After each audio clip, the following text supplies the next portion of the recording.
And good morning, everybody. This is Stan the Fan sitting in for Glenn Clark for one last show before his triumphant return on Monday. It will be a triumphant return, won't it, Griffin? It will be. I'm sure he'll have, as long as there's no sand residue, I guess, on his body, I'm sure he'll be in a very jovial mood. Yes. As he always is. Oh, he loves to come back from vacations, doesn't he? Anyway, we are here for the next couple hours. Here's what we've got for you on today's show before we talk about the Orioles' really bleak series against the Cubs, but we'll talk about that in a moment. We've got from 105.7 The Fan, Cordell Woodland, who's kind of like, would you say he's like their super utility guy? Yeah, I mean that might even be an undersell too. Like, because Cordell does everything. He's a super duper. Yeah. Utility man. Yeah, he's kind of like the Luis Rengifo of 105.7. I would even go a little bit higher. He doesn't get injured. Yeah, you're right. Yeah, Cordell takes no days off. All right. Cordell Woodland joins us at 10:20. At 10:45, Griffin Bass asked me, "Who do you want me to get to talk Orioles?" And a lot of times we get John Mioli, we get Rich Dubois. I said, "Does Kubatko have something against us here?" He said, "No, he doesn't, that I know of." So we've got Roch Kubatko, MASN School of Rock. We'll talk to him at 10:45. At 11 o'clock, we've got the skipper of the Bowie Baysox, Roberto Mercado. He'll talk to us about some of the prospects there, Sammy Basayo, Dylan Beavers, Matt Etzel, Judd Fabian, and maybe find out about why some of those pitchers aren't really knocking the door down to be at Norfolk this season. Talking about people like Trey Sprite and Seth Johnson. Yeah, those couple pitchers there. And a guy named Alex Pham, who I thought was really on his way this year to being a sneak guy that would be pushing his way. Yeah. I thought he'd be at Norfolk by this time, and if things were clicking, he would be the next guy after Povich that could be ready. Yeah, but his strikeout numbers look good, but he gets hit a lot. That's not a good recipe for pitching. No, it's not. At 11:20, we're going to be joined by Dan Zielinski of the Baseball Prospect Journal. And folks, if you're listening now and really want to get up to speed on this Sunday night's draft, and it takes place, Sunday, Monday, and Tuesday, yes, right? And the Orioles are picking 22nd this year. It'll be fascinating. And he's got the name of a pitcher he thinks might be available at 22 that he says could probably help the Orioles bullpen this season. And that's the kid from Iowa. I forget his name. Brad. It's almost like Brad Brock, but it's not Brad Brock. It's something. It's like a double B, I think. I will find it. Okay. Anyway, Dan Zielinski is going to talk to us about the draft. Brad Brecht. Brad Breck. Yeah. Yeah. He's even better than Brad Brock. No way. No. Well, but his wife doesn't write songs. Anyway, Dan Zielinski is going to join us, and we're going to talk to him about some of the progress report on a couple youngsters, Enrique Bradfield, Kobe Mayo, Jackson Holiday. We had him the other day on the Zoom, Eric and I, and he had some interesting commentary on Holiday, which I think it's not panic, but it's very clear that this isn't right this moment, the same confident ball player that he was in 1 year that went up, from Aberdeen all the way in one season, from Aberdeen all the way to Norfolk? Yeah. And then he stumbled in the majors for 2.5 weeks, and he just hasn't been quite it's not a disaster, but this is not him. And his most recent, 40 or 45 at-bats are really pretty dismal. So we'll talk to him what he thinks the Orioles have in Jackson Holiday. And also, Glenn Clark left us a lovely parting gift, an interview with a BC player, women's lacrosse, Sam Apuzzo.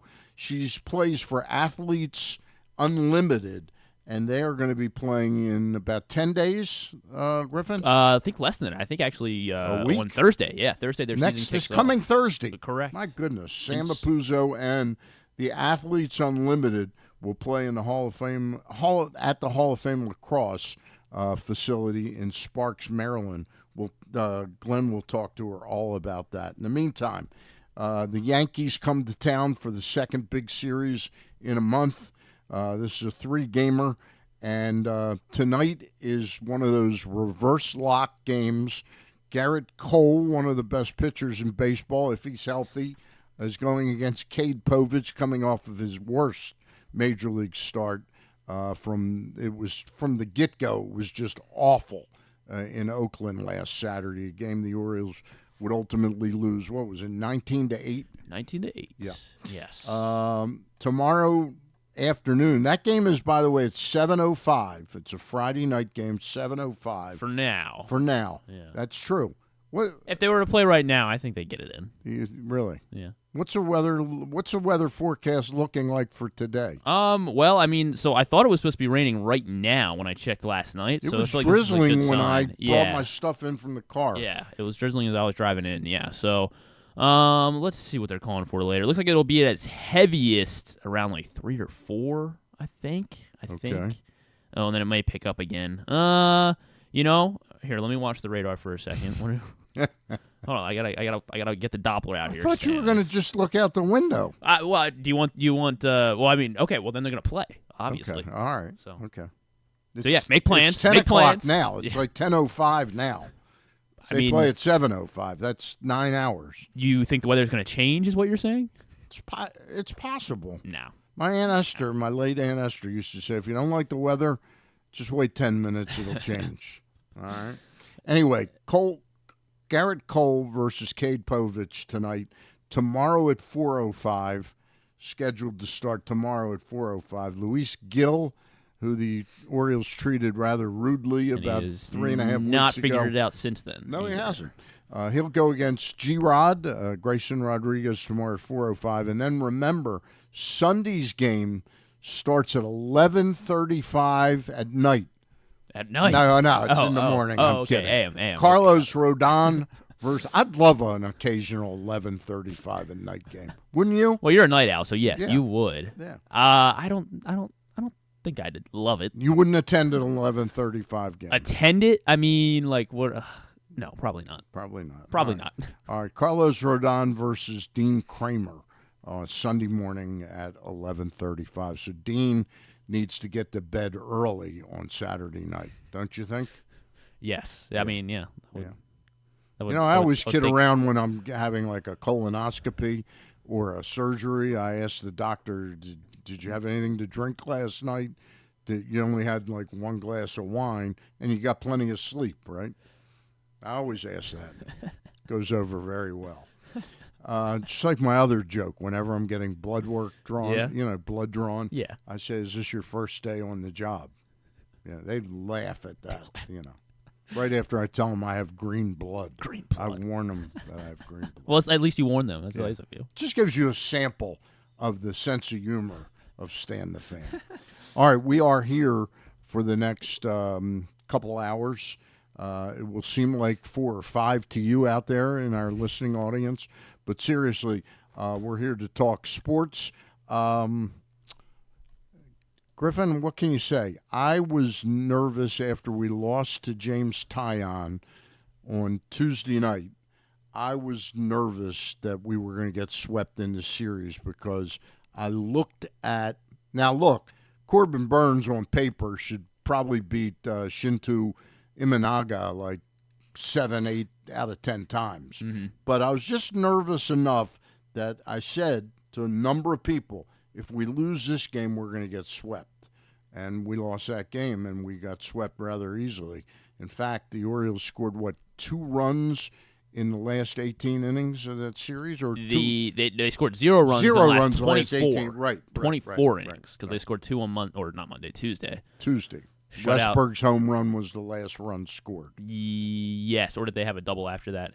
But yes. I think we had a 1-0 lead in the first game, didn't we? That sounds right. It sounds or maybe like, it was 1-0 Cubs, then we tied it. Took a 2-1 lead or something. Yeah. That sounds like years ago though. At this point, it does. The number of stranded base runners and or lack of base runners, I guess. And looking at last night's game, it was just. I will tell you, I'm not at all panicking about the Orioles. I remind everybody that the 1983 Orioles twice had 7-game losing. Twice they had 7-game losing streaks, but I got to be honest with you. I'm at the point.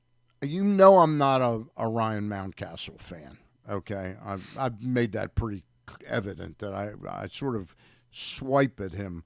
Like his big game the other night, everybody's going, hey, he had 3 hits.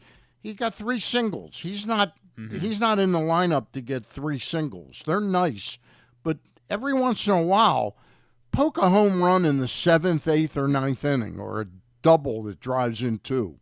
He's almost worthless late in ball games, okay? But that's not really what I'm getting at.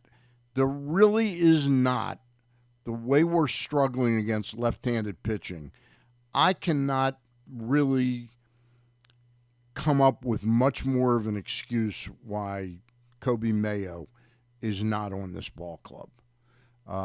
First of all, I know he's not defensively as sound as Ramon Urias, okay? But there's also the DH position, and you might just have to have Adley Rutschman. I think it's been a great luxury that you've been able to DH him as much as you have because you got a good number 2 hitter. But, boy, when you get to the bottom of that lineup and it's Urias, Mullins, and McCann, that's not going to do it if you fall behind in a game. So my point is that I think between third base and DH this year and maybe an occasional pop over at first base, you could get Mayo, while maybe not 6 or 7 starts a week, he could be playing 4 times a week for me very easily in this lineup right now. I think you're right. I mean, I think you're right. I think you're 100% right, and it's and I really think after the All-Star break, because the All-Star break's Sunday, I don't think they'll do it by Sunday, but I think they might do something. And I'm not saying they'll manufacture an injury because Lord knows they got enough outfielders, and they're struggling to get them all meaningful playing time other than Santander. I think they're going to do something with Coby Mayo right after the All-Star break. I hope you're right, and these struggles against left-handed pitching are obviously magnified this week, and it seems like it has kind of a downward spiral almost on the entire lineup as a whole. Because like when they don't hit, it seems like they seem very, very streaky. Like when they don't hit, it seems like that kind of lasts for 2 to 3 games, hopefully only 2 to 3 games. And it doesn't seem like things are going to get easier going up against Garrett Cole and Luis Heel, who we've seen what they can be at their best. So hopefully they can get to them like they did a couple weeks ago. Yeah. But I think that weakness against left-handed pitching is glaring, and they need to find a way to as you said, really bolster the back end of the lineup. And just to give, there's nothing there. Again, there's no panic in Mudville right now, but the Yankees are 6-15 their last 21 games. The Orioles are 10-12 in their last 22 games. By my not recollection, I look at my daily charting of every game in baseball for my power rankings. I have each team listed in the position they went in this week's MLB power rankings that I put out every Monday around noon. And I have a book. I don't have it with me today, but I have a book. I have, like, the Orioles were number 1 this week. Across the board, I have Monday, Tuesday, Wednesday, Thursday, Friday, Saturday, Sunday, who they play each day. And so that's the chart of the Yankees and the Orioles. Yankees 6-15 last 21. Orioles 10-12. Boston Red Sox 14-5 in their last 19 games. Okay. Red Sox are coming on. They seem to be, they seem to be coming legit. on. They had an interesting team when they were 12 or 13 back. Because I'll tell you one thing, they've got this Tanner Houck is just when he is on, and he is clicked with the new pitching coach Andrew Bailey. He has been absolutely like almost unhittable's a little strong word, but I'd say he's been every bit as impressive his last 10 starts as Corbin Burns has been, 10 or 12 starts. And they've got going into the season, the Red Sox extended one young pitcher, Brian Bayo. He's got an ERA of 5. But Cutter Crawford has been pitching remarkably well. And who else is in that rotation? Nick Pivetta. Yeah, Pivetta. Looks like he's coming back now. He had a down stretch and an injury, but he looks like he's really come back. Didn't he have 14 strikeouts the other night? I think so. I believe you're right. I mean, that was like their starting pitching looked really good at the start of April. I remember, and I think it was their bats weren't going at the time, and then it kind of reversed where their starting pitching kind of slumped a little bit. The bats started going. Now it seems like over the as that window that you talked about the last several weeks. The last month they've been playing really, really good baseball. And they're a very different team than the Red Sox of almost any era. They've got those couple guys now up the middle that are like Hamilton's got over 20 steals, doesn't he? David Hamilton? Yes, he does. When he gets on base, it's like it's impressive. And they've got Jaron Duran. Of course, they've got Rafael Devers. They've had bad luck with the first base situation where Bobby Dahlbeck has never really reached the heights you'd hope for. And Casas, he's been injured. He's out right now. He's been out for well over a month. I think he's been out close to 2 months. I think you're right. Because he hit like 6 home runs very early, like 3 weeks into the season with 10 RBIs. So most of them were solos. So he's been out. The catcher, Connor Wong, is a really, really difficult guy to get out, But they've really been buoyed up the middle. They also lost Trevor Story to a major injury. He's out for the season. So they've lost a lot of what they expected, but they're getting really that Ceddanne Rafaela. Yeah, Rafaela. He's great center fielder defensively and has really put up some numbers. Wilber Abreu has been. Wilber Abreu, he's a great defensive outfielder. And Tyler O'Neill has popped 18 home runs, I think. Wow, already? Is it 18? I think you might be right because half of them were in the first month. Or maybe I'm just going. But his RBI total, it's like 18 homers, 22 RBIs or something. Is it really? All right, I'll get it up here in a second. That could be.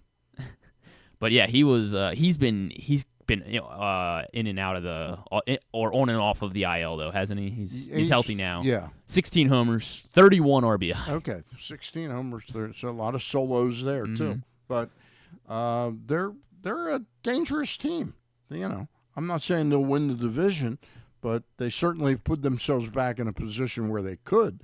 And the thing about Boston is, unlike say a Tampa or Kansas City, if they at the trade deadline could acquire, I'm just saying hypothetically, I know that's not where, like Justin Verlander, if they said that's what we need is another pitcher or another offensive player, they could take on a salary. Yeah, they're not shy about it. They're not bashful about that. I guess the good news is that they don't have any left-handed starters, so that helps the Orioles a little bit if they whenever they have to match up with the Red Sox. Yeah, it's interesting. The AL East suddenly looks. We said for a while it was a 2-horse race, and then it looked like there's no way the Yankees are going to be able to compete with the Orioles, and now it looks like. Now I will tell you this: I had the Orioles at 1 and the Phillies at 2. And they both went in the reverse directions. The Phillies came back The Phillies home. took it personal. They heard about this. Yeah. Griffin went up there Tuesday night with a sign: "Stand the Fans MLB Power Rankings #2." Anyway, they swept the Dodgers. It was meant as a compliment. They pretty convincingly swept the Dodgers, who are. For a team with that much money, I'm just amazed at some of the predicaments they got themselves into. I know they signed Yamamoto and they traded for Glasnow, but it's almost like they thought that was enough pitching, and that somehow Buehler, Kershaw, Paxton, and others we're going to pick up the slack, and I don't think they're still, really picking up the slack. They still won. Well, I mean, they still won 55 games. Yeah, and they're still a very good team. Gavin Stone's been very good. I mean, but yeah, like Buehler's been nothing, awful. and Kershaw. It's starting to be dubious when he's going to come back, and there's also talk that he might come back and be just sort of like the guy you pop in a game when Gavin Stone or Buehler gets knocked out, and you wait for the offense. They're also missing. They're arguably their best offensive player, Mookie Betts. He's out for 8 weeks, and I think he's been out about 2.5 so far. So he's not getting back until roughly August 8th to 14th or something like that. So they've allowed San Diego. San Diego got swept in a 2-game series by Seattle at home against the Mariners. That was not impressive. Arizona is coming on a little bit. Arizona lost 2 out of 3 to Atlanta, but they had Paul Sewald, their erstwhile closer, had blown 4 straight saves, and he came in last night and held on to a 1-0 lead. Thanks to Jake McCarthy robbing a home run. Oh, really? I did not see that. It was like the second out of the ninth. Who hit it? Do you remember? I do not remember. I don't know. It could be anyone in that Braves lineup, but yeah. But yeah, there was deep to left field, and he robbed a home run. So unbelievable. Things have not been easy with Sewald. Sewald has really suffered. The other night he came in, I think, with a 2-run lead. If they gave it up. And I know we got to get to a guest right here, but if they were to move Sewald, would that be someone that could help the Orioles?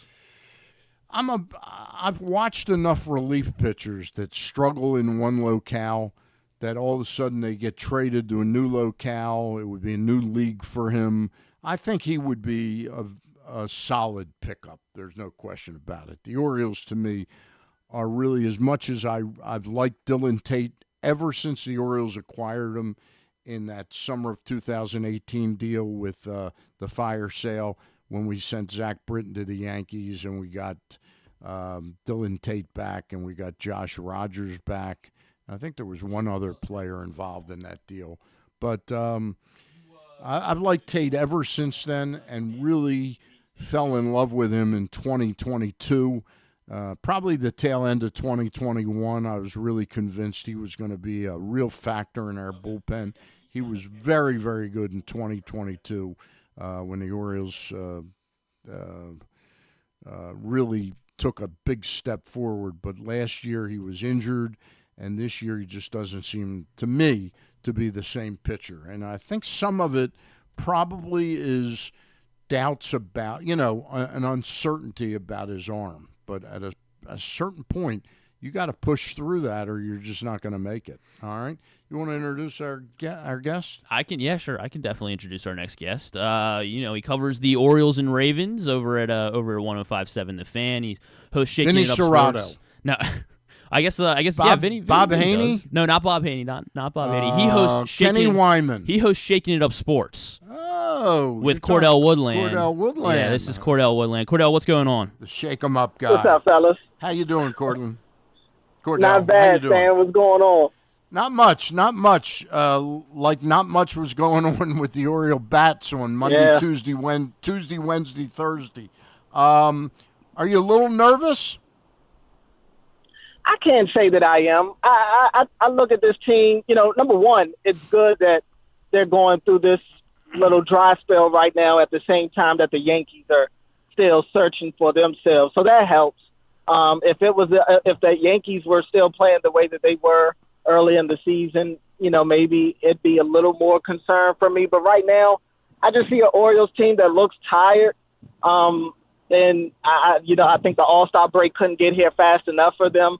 And I think offensively, when you're a team like them that, it's a lot of high risk, high reward with them. They're the best home run hitting team in baseball. They're the best, in my opinion, still the best offensive team in baseball. With that, you're going to have dry spells. It's a long season.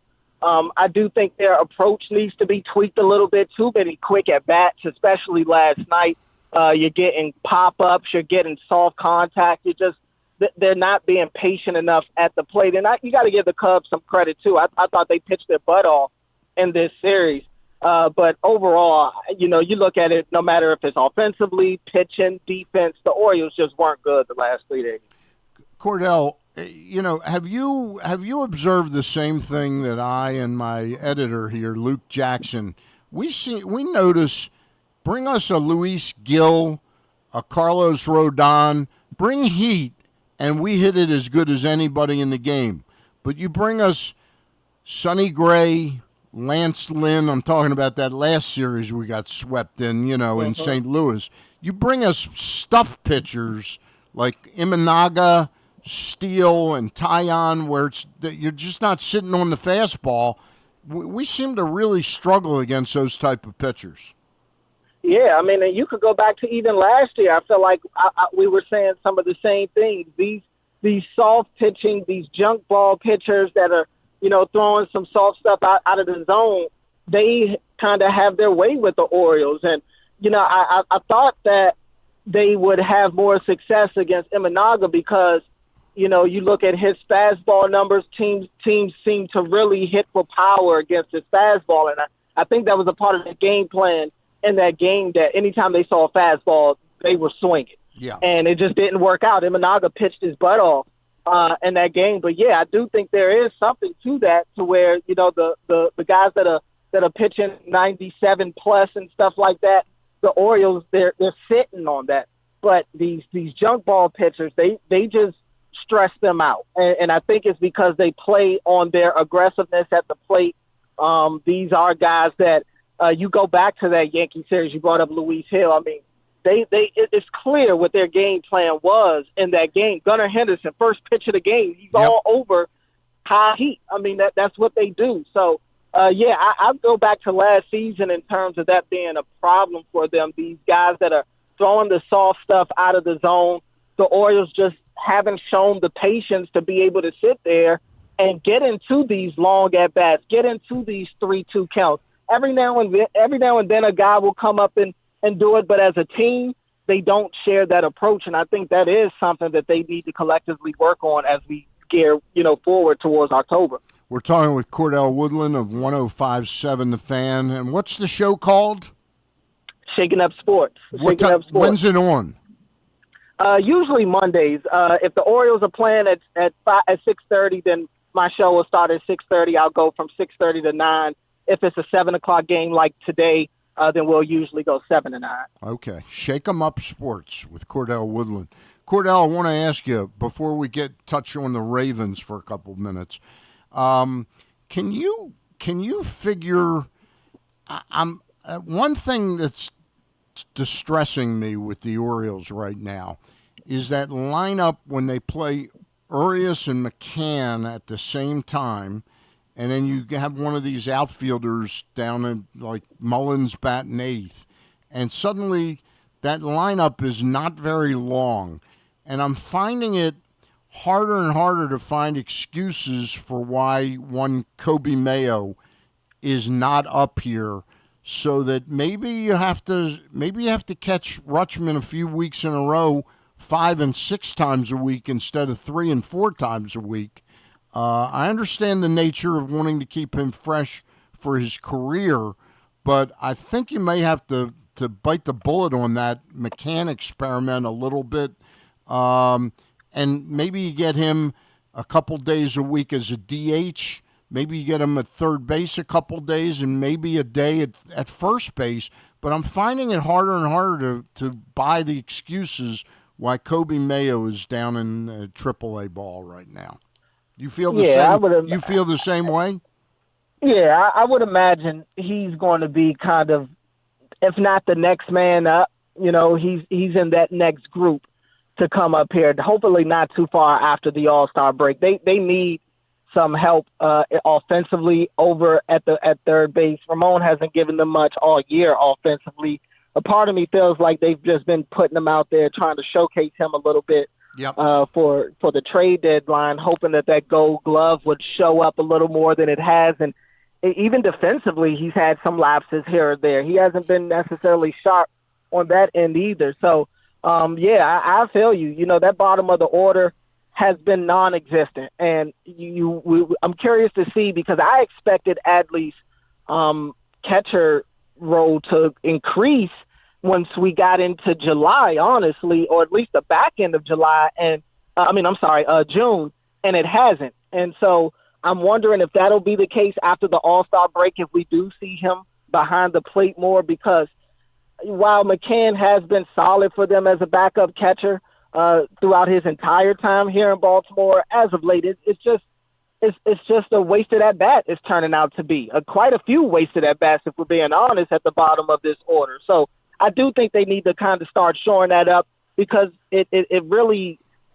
pops up now when they're struggling offensively. Your guys at the top of the order aren't really able to hit for power the way that they have for the most part this year. Gunnar hasn't hit a home run, and it feels like in a while. Adley's power numbers have come down a little bit over the last couple of weeks as well.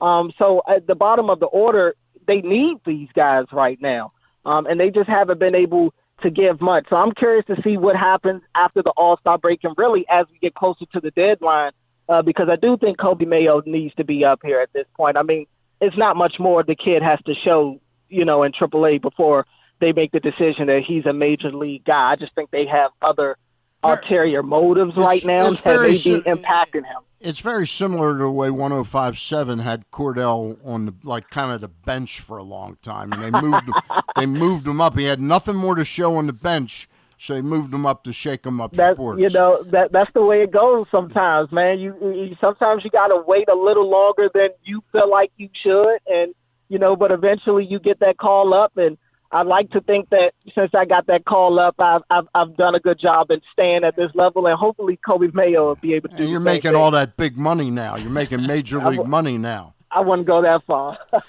Last one on the O's, Cordell. I'm interested to see where you're at with Craig Kimbrell right now. Obviously, everyone in Birdland believes, and I think around baseball thinks he should have been an all-star. And then the performance that he put on last week during the road trip, 4 saves, going 4 for 4 in saves in 6 days. I was very impressed with Kimbrell. I'm not gonna, go as far to say that I'm thrilled that he's gonna be the closer, in a play heading into the postseason. But I'm feeling more and more confident about, Craig Kimbrell as the closer. Still think they need a lot of bullpen help, but how do you feel about Kimbrell, and should Orioles fans be okay with, maybe not getting a blockbuster closer come July 31st?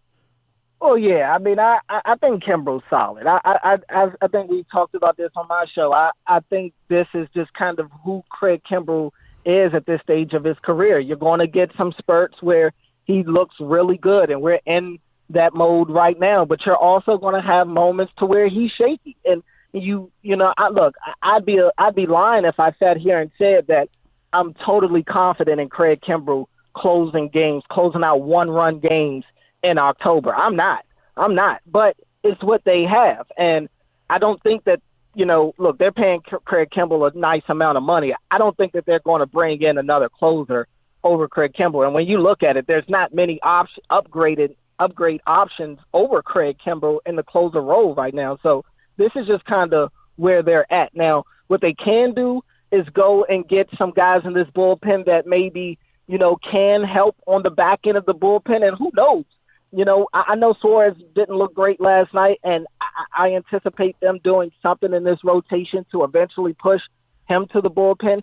But he could be a guy that could turn out to play multiple roles in that bullpen. And I'm not saying he could be a closer, but what I am saying is that maybe he could be a guy that ends up helping them in the long game as a long man out of the bullpen, and maybe even some spot innings on the back end of games at times, even if that means in a setup role. Because if you look at it, even their setup guys aren't, you're not overflowing in confidence in them. I don't have a ton of confidence in Cano. He's solid, but I'm not going to sit here and act like I don't sweat when he comes out there. Dylan Tate hasn't been great this year either. So I do think that there's upgrading options in their bullpen that can help them out with spreading some of these roles around. But in terms of Craig Kimbrell, I kind of just think this is where he is in his career, and this is the guy that the Orioles have, I don't want to say stuck with, because you could do way worse than Craig Kimbrell these days, but this is the guy that they're going to be riding with in the back end of the game.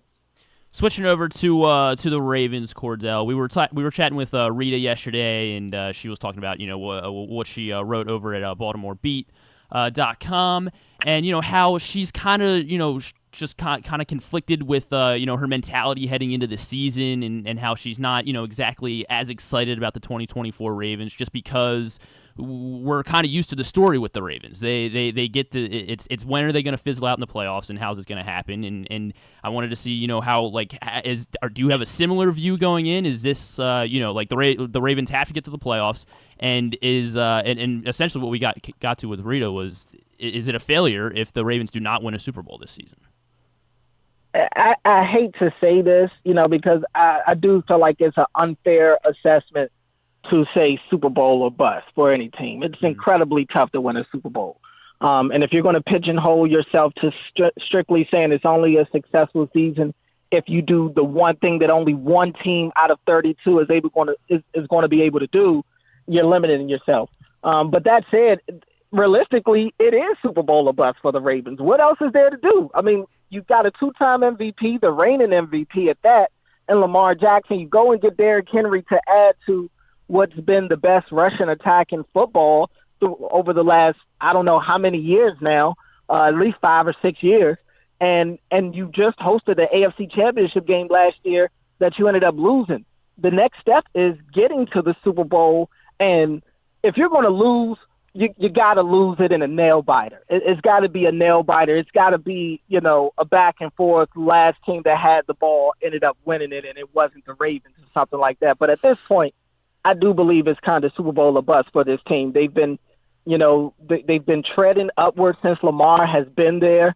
They've had the down years when, he suffered his injuries and stuff. But as long as Lamar Jackson is healthy, the Ravens are going to be in the fight. And I know they've had a lot of turnover on the defensive side of the ball. I don't know if they're going to be as good defensively as they were last year. That's tough to duplicate in general. But I do think this is still going to be one of the better defenses in the league. Offensively, they should take a step forward, even with the question marks on the offensive line. Hopefully they can shore that up. But overall, barring health, there's no reason I don't think that the Ravens should still be in the running. And I do think I would say for a Ravens fan, it probably is kind of a sour way to look at the season because it's like odds are it's going to end in disappointment. It's either you win the Super Bowl, which, is a 1 in 32 odd, or you're going to be one of the 31 teams that don't win the Super Bowl. So looking at it that way as a fan, yeah, you're probably not super anxious to get to the season. I think we're at the point in the Harbaugh regime where I don't think it's Super Bowl or bust, but I think it's getting at least to the division championship game. I mean, they have really been pretty miserable in the playoffs in the seasons they've made the playoffs. So I don't think people are Super Bowl or it's a failure, but I think unless they at least play or win the division championship and get to the Super Bowl, I think then it's a disappointment. There's no question about it. I just wanted to ask you, do you think there's enough there, Cordell, last question for you. Do you think there's enough there that this doesn't become sort of an ultra predictable offense? Do you think there's enough variations of things they can do? I think there is. I think they'll be able to. The good thing is in football, if you're able to establish the run, you can kind of dictate what you want to do from there. Mm-hmm. So the Ravens will have that going for them. They'll be able to, go out there and set up the run game and even though teams know it's coming, they should still be able to have success on the ground. That in itself, I believe, should open up the passing game. I expect teams to get back to kind of loading the box the way that they did in the Greg Roman era. I am curious to see what Todd Monken likes to do this year, though, because last year was all about spread. And this year now with Derrick Henry and us expecting them to have more two tight end sets with Likely and Andrews out there, I'm imagining the formations are going to be a little more condensed, so it could look a little different.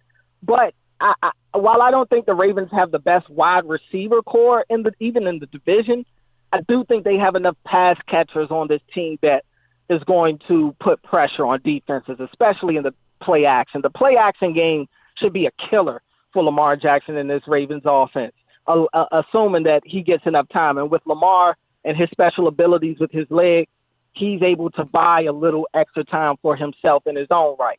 So right. I think when you look at Zay, Hopefully Mark will be healthy. I think Isaiah Likely is in line for a huge year.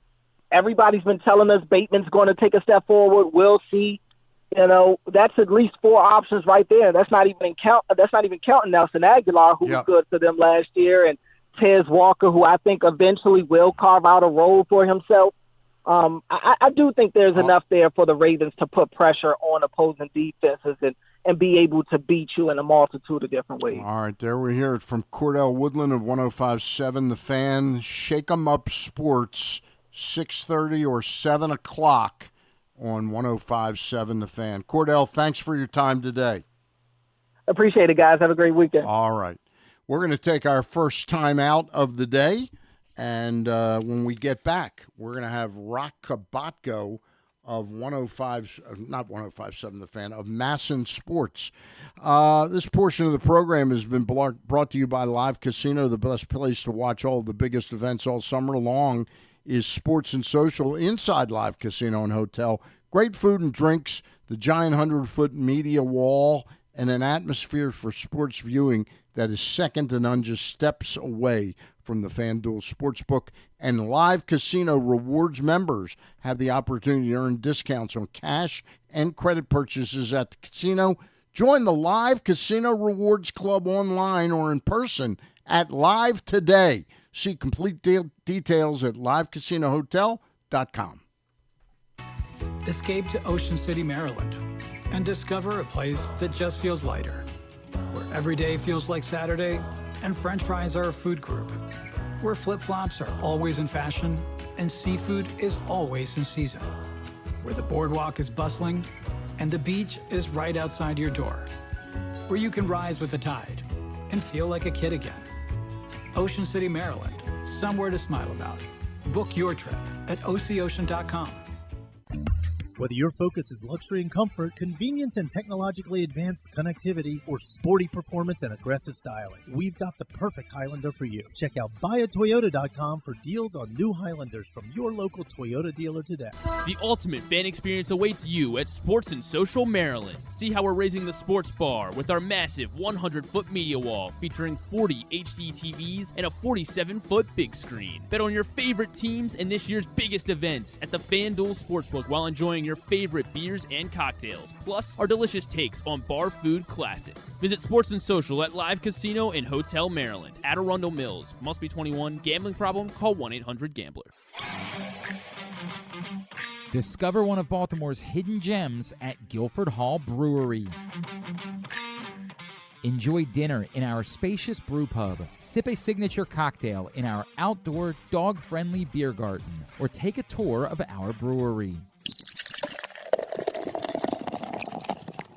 Discover your new favorite local craft beer. From crisp lagers to hoppy ales, there's something for everyone to enjoy. Pair your brew with delicious appetizers and entrees. There are options for the whole family, but you have to try our fan-favorite giant pretzel.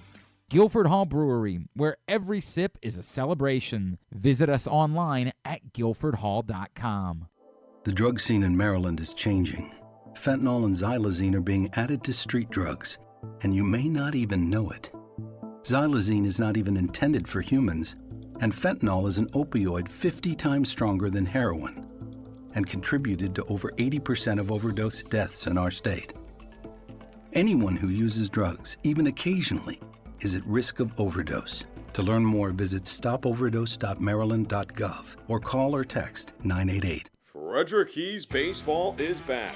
With 30 more home games beginning on July 2nd, the Keys are excited to welcome you back to Nimio Field at Harry Grove Stadium. We want to see you there. Countless promotions will be on display every game, with it ranging from Tap House Tuesdays to Firework Fridays and everything in between. For more information or to buy tickets, call 301-815-9939 or visit frederickkeys.com today. Driving in Maryland? Did you know an Easy Pass from driveeasymd.com can save you time and money? Of course you did, because you are a thrifty driver. An antenna reads your Easy Pass transponder and automatically deducts the toll from your Easy Pass account. There, you just saved money with Easy Pass, all without slowing or receiving a notice in the mail. Well done, thrifty driver, well done. Get your Easy Pass at driveeasymd.com.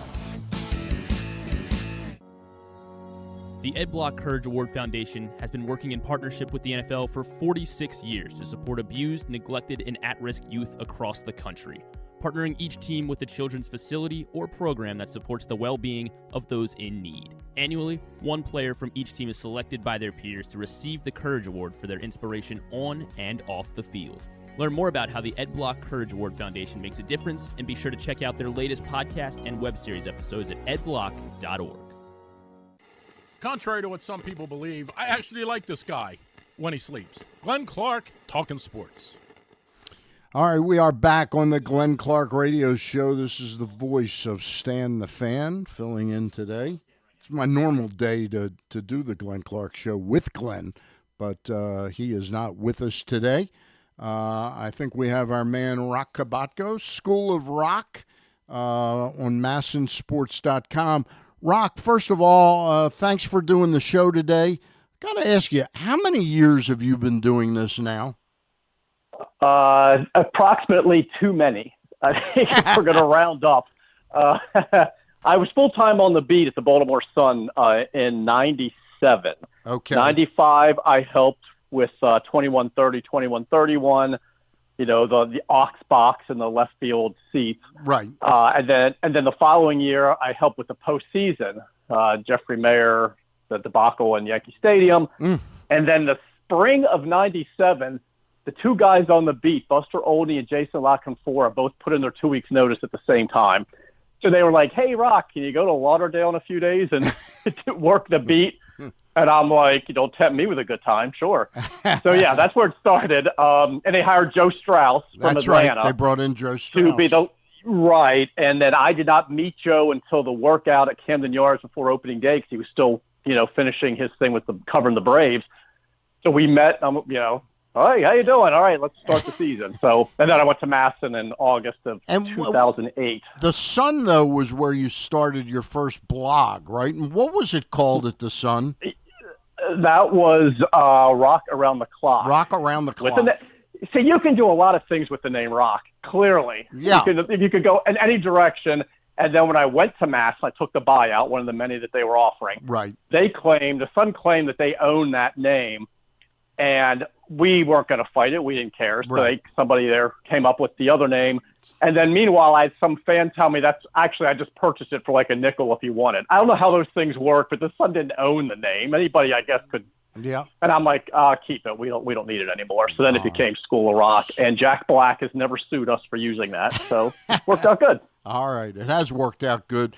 And you do a phenomenal job and service covering the Orioles, you know, from start to finish every season. It's a remarkable read.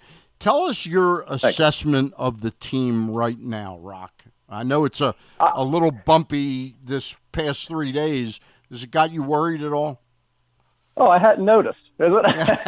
I mean, you know, they're in one of those skids, and it happens, and it just shows you how much the bar's been raised around here. Yep. Where when this does happen, there is absolute panic. I've been around when they lost 110, 115 games. So it's hard to get me rattled. I mean, I lived through the 4-32 finish under Mike Hargrove the 1 year. Yep. That is hard to do. No matter how bad you are, to only win 4 games in that stretch, you think you would catch a break here or there. So I'm bulletproof right now, Stan. Like, nothing is going to get me upset. Now, So, yeah, it's one of those weird phases that they go through where either it's the pitching or they're not hitting in the clutch, but they're definitely not doing now with runs in scoring position. And they just get into this kind of funk, and it is, I know it's a grind, and they had that brutal one-off day in June stretch. Yep. I'm sure they'll be invigorated during the break, but it just happens, and then they snap out of it, and they're fine. I mean, you know, I think the most frustrating thing for a lot of fans, besides the fact that they're wondering when are we getting a starter and a reliever, is that they could have opened a pretty nice lead over the Yankees, who have been even worse, and they haven't been able to do that. It's only 2 games. It could be 10 at this point. So I think that is one of the things. It's like this was an opportunity to really put some distance. It hasn't happened, and now they have a 3-game series here this weekend at Camden Yards. The Orioles, by the way, the last 21 games are 22 games are 10-12. The Yankees 6-15. The Red Sox 14-5 over the last 19 games. But I remind people, Roch, because I'm old now. that in 1983, my first real season doing a regular show, the Orioles won the World Series, and they lost 7 games in a row twice during that season. So these 3-game sweeps by the National League Central really aren't sending a lot of panic my way right now either. No, and also they're done with the NL Central. And I don't know why it's giving them a problem, or are they 5-10, and that included a sweep in Cincinnati. Yeah. So for whatever reason, again, one of those quirky, inexplicable things, but they're done with that division. So maybe that will launch them again. But yeah, I mean, it's a marathon, and I think there are a lot of people that have kind of that, and I have friends like this that have that NFL mentality that a couple losses and your season's over. I'm like, this is not the Ravens. Yeah. We ain't play. It's not 18 weeks or whatever. So yeah, but some deficiencies do show up, and I think the offense will be fine. And they've got, I don't know if you've noticed, but a couple big time hitters in AAA that they can eventually bring up. But it's the pitching that's going to need to be addressed. Yep. It's amazing that they are where they are right now, given if I had told you in February, hey, by the way, they're going to lose Bradish, Means, and Wells for the season on this date, and Coulombe until September, you would have thought, well, that's it. Like, this is a 4th-place team or whatever. So the fact that they have one of the best records in baseball, despite all of that, it's pretty amazing. I talked to Albert Suarez once in spring training, got him confused with Andrew Suarez constantly, and thought, well, I won't be interviewing this guy at all, or if I do, much later in the season, all of a sudden he gets called up and he's still here. And I'm like, well, I didn't see that coming. So, and Cade Povich this soon, didn't see that coming. And this team is still in first place. So that is some perspective there. Question about, you alluded to the prospects down at AAA. The one part of this lineup that is a little discouraging on the nights, and believe me, I understand McCann has been a really terrific backup catcher here. But with Brandon being so light on Rutschman behind home plate, do you think they may need to bring Mayo up? And one of the ways to get him a little bit of at-bats would be to have Adley pick up a little bit more of the catching responsibilities. Yeah, that would be one way to do it. There's only a few, and that's one way because Mayo is right now limited. He's, corner infield or DH. And, I know over the winter, he was told during his workouts, start thinking about the outfield. We're going to start taking, working you out there, maybe right field, whatever. And then spring training, they were like, no, we're not really doing that. Then all of a sudden it got switched to eventually he may have to, try the outfield as well. So I'm not sure what that holdup was. It seemed like that would have been a good idea to start in spring training, but I think they were just so, and understandably, they were so focused on we got to develop him as a third baseman. But it's interesting. That would be one way. And I think they're just trying to keep Rutschman fresh because they want his bat in the lineup every night. No and question about they don't want to wear him out catching. But he may have to pick up a little bit more after this break, and there will be some more off days. And that would be a way with Mayo. The thing that's tricky with Mayo is you've got to make roster room for him. Sure. And it just seems like, and I hate to speculate on who's going to be unemployed, but it really seems like it would come down to Mateo or Arias. It's one of those two guys because I don't think you lose one of the outfielders since he isn't an outfielder, but you'd have to DFA one of those two guys. Yeah. And they both bring different skill sets. Arias can play anywhere and won a Gold Glove at third base in the past. And obviously Mateo, also middle infield, which Mayo isn't, and a big-time speed guy. And if you really need him, he could go ahead and fill in the outfield. And then there's Mayo, who's like first or third. You're not getting rid of Westberg or O'Hearn or Mountcastle. But it seems like it would be one of those two guys that would have to go to make room. I don't see any other solution unless there's an injury. Roch, you mentioned them, the Yankees, who are obviously here this weekend, and we're putting NL Central behind us finally, and so how important? It's mid-July, it's the last series before the All-Star break. How important is this series really in the grand scheme of things? And we see the Red Sox kind of, and I think I'm kind of changing my question here as I speak, but we see the Red Sox coming up too. And, with the Yankees and Red Sox and kind of look at the AL East, how important is it at this point for the Orioles to win the AL East? Does that really even matter at this point, just getting to the playoffs? Yeah. I mean, it's always like Buck used to say, you just want a chance to roll the dice in October. But, your chances certainly are better when you're in that position, when you've won the division and maybe get a bye. But it's funny that we're like, thank goodness the NL Central's over. Let's get back into the AL East. Who thought anybody would say that? And yet here we are. And also the Red Sox are surprising because talking to like their media early on, even in spring training, it was like, man, this team. A lot of people thought this is last place team. I mean, what are they even trying at this point? They signed Devers to this big time extension, but then they're like stripping away other players. It's like, what are they doing here? So they have been one of the biggest surprises, I think, in baseball. So you do have to keep an eye on them. So yes, this is a big weekend series, but it's kind of like John Madden back in the day when they used to say the Raiders couldn't win the big game. And he goes, well, let me know when one isn't big. Like, you know what else is going to be big? That series coming out of the break in Texas. And then the series after that's going to be big. And there's what's momentum in baseball, the next day starting pitcher. So whatever happens this weekend series, and obviously the Orioles want to go into the break, as a hot team again.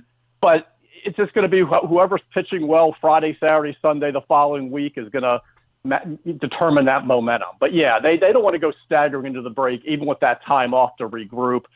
And they're not hitting right now, but also, and you hate to do the tip the cap thing, but they saw 3 really good pitchers for the Cubs. I was like, these Cubs are a last place team. Now they're going to get Garrett Cole tonight, and they're going to get Heel. And Rodon has been kind of a disaster, I think, but we know what he's capable of. So it's not going to get much easier. And I guess Aaron Judge has cooled off a little bit. He was bound to, but he's still Aaron Judge, and there's still Gleyber Torres at Camden Yards, and we know what problems that can cause. So it feels like a big series until the next one comes up, and then that one's going to feel like a big series. Roch, last question I got for you, and we do appreciate the time. No problem. I know you get paid to cover the Orioles, but you've watched baseball for a long time, and you've watched the Yankees for a long time. Is this almost a do-or-die series? Like, if they get swept by the Orioles, and I know that's a lot to think of, could Boone be out by Sunday at like 3:30 in the afternoon? I'm not as close to a team as I am with the Orioles, but I would be surprised, and they got off to such a good start. Yeah. But, I mean, his head's been on the chopping block for how many years now, especially because it's New York. Yeah. I mean, every year, and if he survived after last season, I think that would be pretty quick. But you're going to hear rumblings for sure about him, because it's New York. But I think they would go a little bit deeper with him. But, yeah, I mean, I'm sure the calls for him to get fired will get a lot louder in the Bronx for sure if they lose 2 or 3, or certainly if they get swept. But I don't know if the Yankees would go ahead and make that move. I don't know who's on deck to replace him. I see Joe Girardi in the broadcast booth once in a while. Could just be the new Billy Martin where he gets hired again, and I don't know. But but anywhere else, I would say absolutely Buck? not. But how about Buck? Yeah. You know what? Yeah. That would be the one place. Because kind of question, is there another is Buck going to get another opportunity at this point? And that would probably be the one spot for sure. And that is very intriguing. Let's start that rumor now. We have started it. Hey, okay, good. Roch Kubatko, it is the School of Roch. Folks, he's been doing this, not including just the School of Roch, but since 1997. He provides an amazing service for Oriole fans. Roch, thanks for coming on today. I appreciate it. I'm bringing you with me to my next contract negotiation. All right. So you got it, buddy. Stay available. You got it. Stay available. Right. I will Thanks. be. Thanks, pal. Roch. That's Roch Kubatko of MASN School of Roch.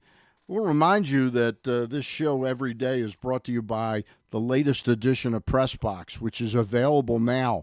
On the cover, Maryland Governor Wes Moore sits down with Press Box, that was me and Glenn Clark, to discuss the sports topics significant to his administration, including the stadium and grounds lease for the Orioles, the future of horse racing in the state, and much more. Also, this is our annual travel issue with information about sports tourism opportunities throughout the state that you and your family can take advantage of this summer.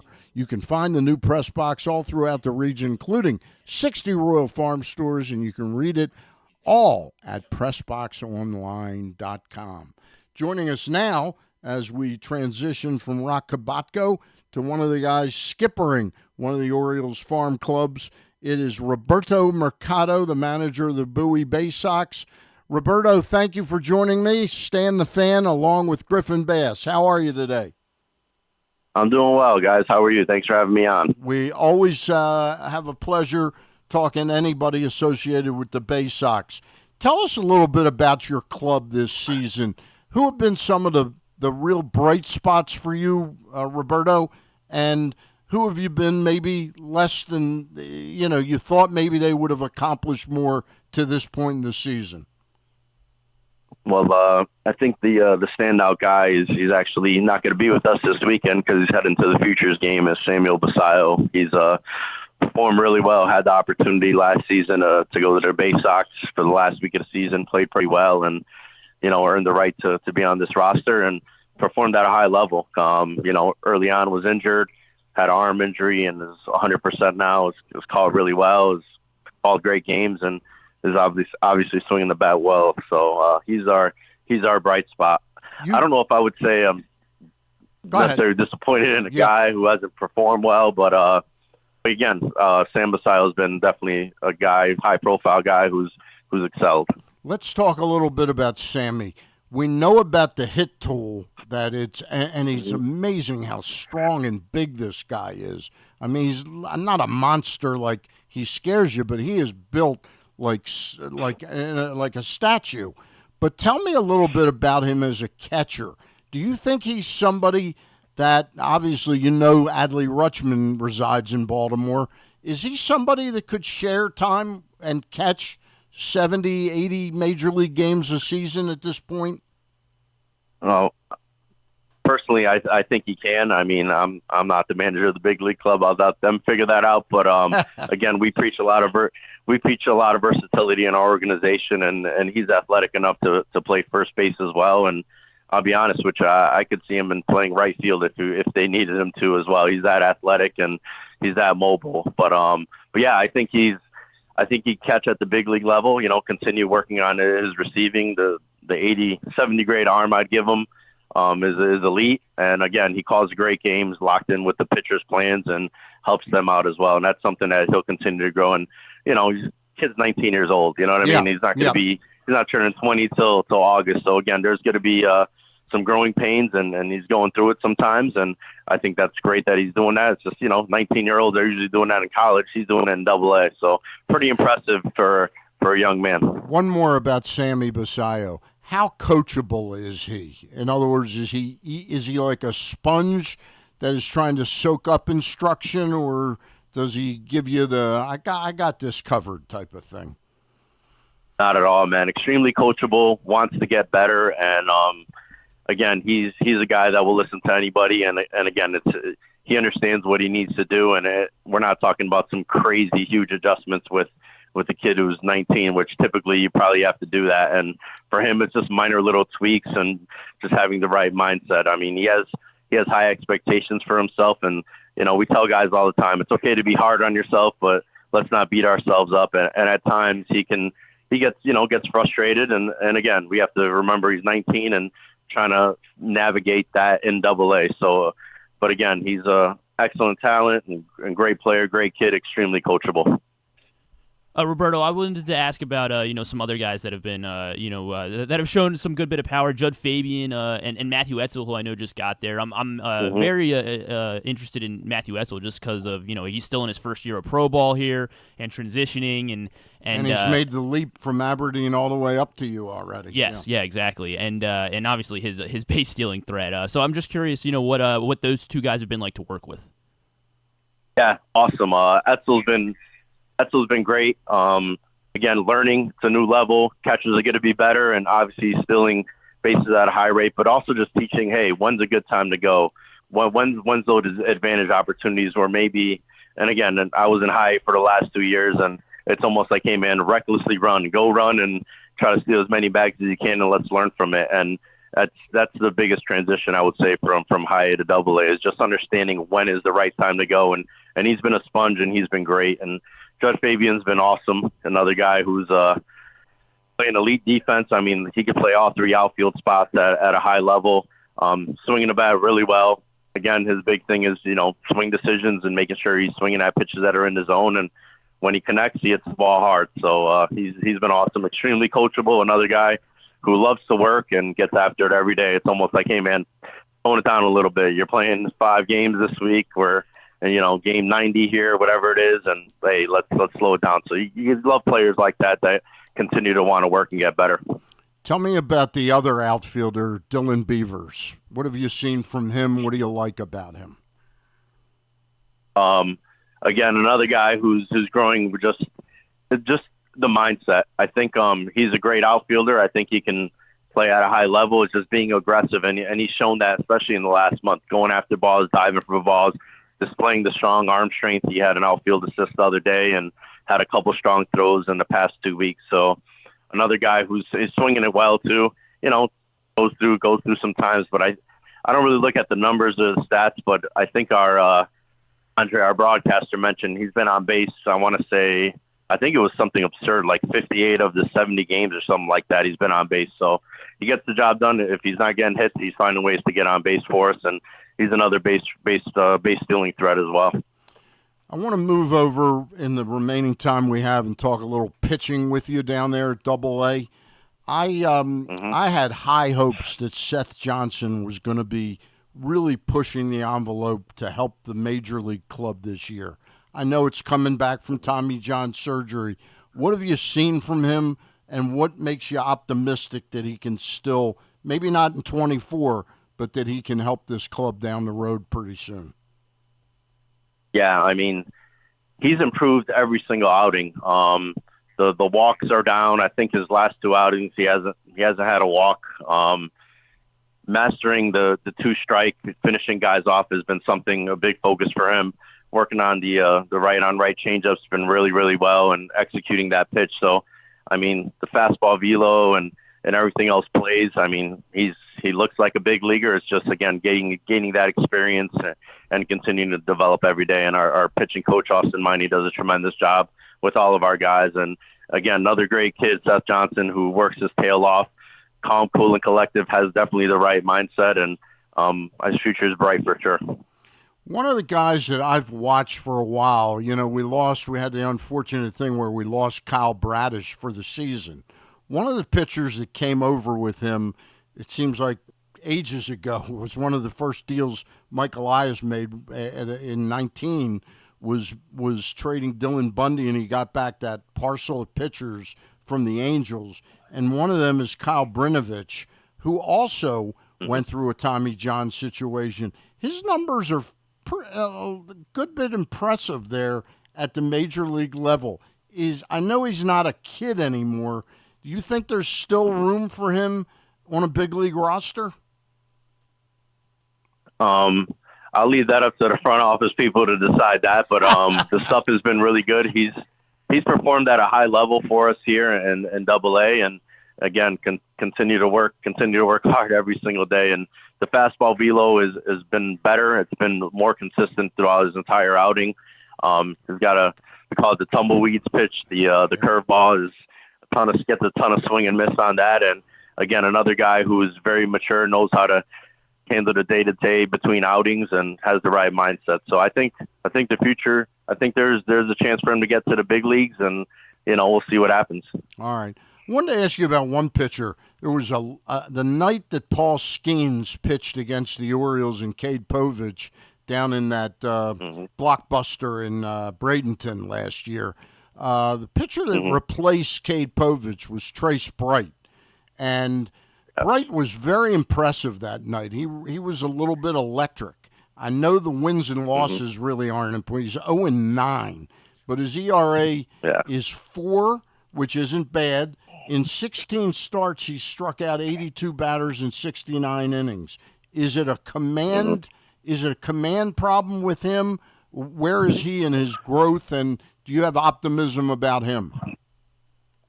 Yeah, I mean, strikeout numbers for all our guys is pretty impressive. I think we're up there in AA with strikeouts for all our guys. But yeah, Bright has electric stuff, man. I mean, I wouldn't say control issues. I would say early on it was more finishing guys off, and that's kind of been a point of emphasis for our guys is, hey, once we get to 2 strikes, let's finish these guys off. Let's not nibble as much and be a little more aggressive in the zone. But yeah, his stuff is electric, and again, just the pitch usage and when to use it versus righties and versus lefties is something he's continuing to develop. But I mean, the stuff is real, and yeah, man, he's performed at a high level. And to your point, like the wins and losses, we could care less about that. Some of these guys go 4 innings and they're down 1-0 and it's a loss, or so we don't really lock in on that stuff. It's more the stuff and pitching to good locations and executing their pitches. Another guy, I guess, who's kind of had a similar kind of story this year, just looking at the numbers, is Alex Pham. Like his stuff looks pretty great on paper, and just I liked him when I saw him last year. I thought he was really something. Yep. Yeah. How's his season kind of been going as a whole, and as he gets ready for this break and then going into the second half? Yeah, I mean, transitioning from a reliever role last year to more of a starter this year, obviously it takes a little bit of time, and he's taken it with stride and performed really, really well. I mean, the fastball velo and the vertical break is ridiculous. It's up to like 25, 26 inches of hop, and stuff is really, really good. And again, just like I've been saying with all our guys, it's more of just the usage and trying to minimize any mistakes in the middle of the plate to certain guys. And he's performed really, really well. His strikeout numbers are ridiculous as well. So again, big shout out to Austin Miney, our pitching coach, who's done a tremendous job with our guys, and much love to our pitchers, man, who continue to work every single day and, continue to try to put them in the best position to be successful and ultimately reach their dream playing in the big leagues. And Roberto, I'm pretty fascinated by your story, because you mentioned you were at Aberdeen last year. So you were at Aberdeen the last 2 seasons, right? Mm-hmm. And then before that, you were a high school coach. How did that, like, when the organization came calling, how did that all come about? Yeah, I was a dean of students at a high school for 18 years. I was a head coach there for 10 years. I coached in the Cape Cod Baseball League for 7 summers. So have made some connections there. Had opportunity to coach in Australia and New Zealand for a couple winters with a USA team, that 19 and under team. So a lot of experience coaching, and I got a call from Matt Blood. And honestly, I thought it was a crank call. It's like, what's going on here?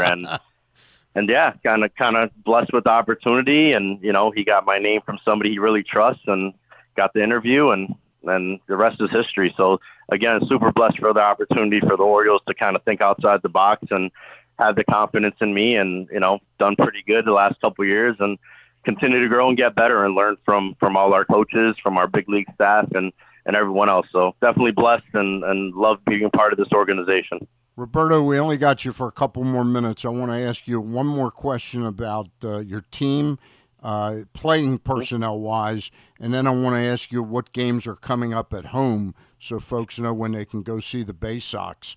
Tell me if you've got one more pitcher, not necessarily a starting pitcher, but somebody that we should know the name of that could surprise in the next, either this year, late in the season, or next year. Man, and again, I know you're not the general manager. Yeah. A guy who, a couple guys. The guy we just picked up, Levi Stout, has performed pretty well and developing some pitches, and who knows where he ends up by the end of the season. He was a draft pick. Guy. He was a draft pick last year, right? He was. No, we picked him up. I don't know if it was a trade. I'm not sure if I recall, but Levi Stout just got to us a couple weeks ago. A guy we did draft, Keegan Gillies, 6'7", 6'8", great extension. Fastball is real. The changeup's real. The cutter's real. He's a guy who maybe on the back end of the bullpen can definitely help. Okay. Dylan Hyde, again, another guy who's performed really, really well. Strikeout numbers are excellent, and again, it's more of 2-strike execution and make sure we're not missing in the middle of the zone. But he's another guy I'd say keep an eye on as well. But I mean, honestly, I'm obviously the manager of the team. I love all these guys, great personalities, and I'm rooting for all these guys. But our pitching staff performed really, really well this year. So I can name every single guy and have something positive to say. Okay. Roberto, I appreciate your time. I just want Griffin to read out, if he can look at the schedule, because I couldn't bring it up on my computer the way I'm used to seeing a schedule. Yep. So tell us when the Baysox are at home. The next home game will be Friday, because they have the All-Star break as well, so they got 4 days off. Friday? Next Friday, and I believe every Friday is fireworks as well down at Bowie. So they got Hartford. I guess you were at Hartford, so you went up to Hartford. That was like your first series with Bowie, right? It was a little bit of a homecoming for you, right, Roberto? Yeah, it was. I lived 10 minutes away from the stadium, so got to sleep at home in my own bed, which was awesome for the week, and see my dog and my wife, so that was great. But yeah, Hartford will be coming to us on Friday, Saturday, Sunday.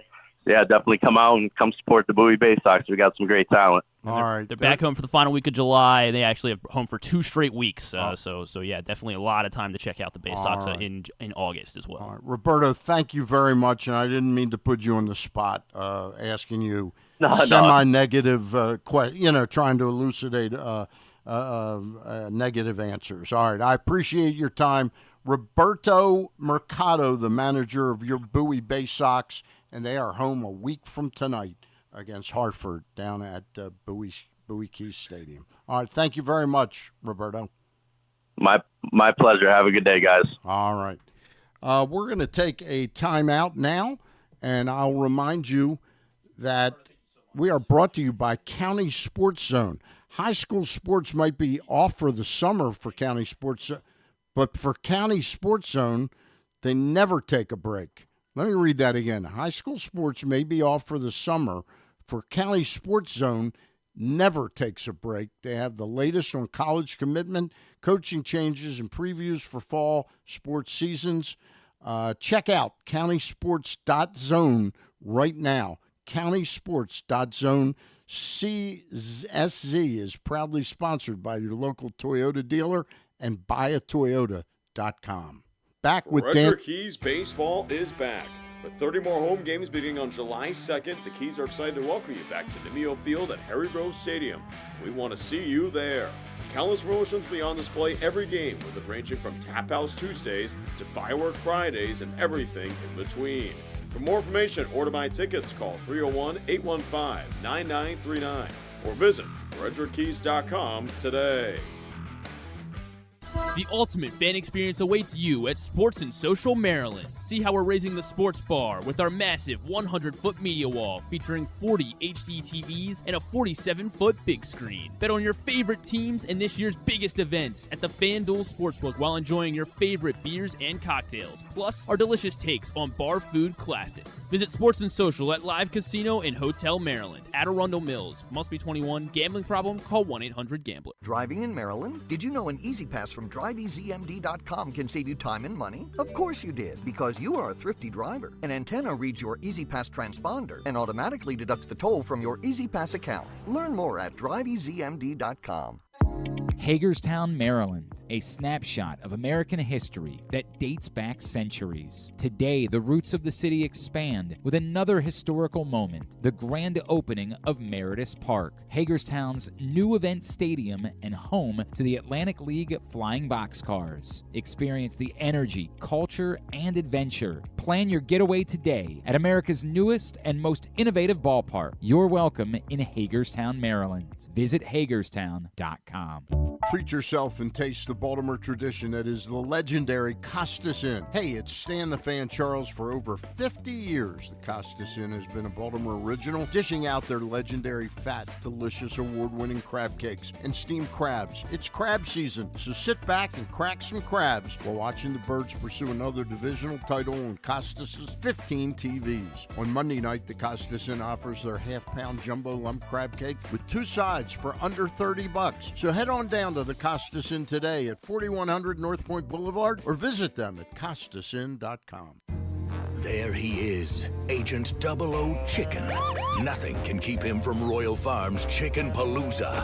Because right now, he can get a 3-piece world-famous chicken box for just $8 with a portion of each sale donated to a local charity. Plus, register to win world-famous chicken for a year. Come to Royal Farms Chicken Palooza. It's a real thriller, but it's only for a limited time. Real fresh, real fast. Royal Farms. The Toyota Tacoma comes in a range of models and trim lines, so you can choose the perfect Tacoma to reflect your unique personality and driving habits. Check out buyatoyota.com for deals on new Tacomas from your local Toyota dealer today.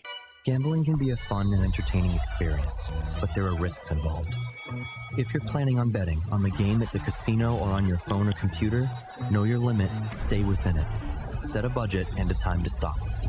Remember, gambling isn't a financial solution, and it doesn't mix well with alcohol or drugs.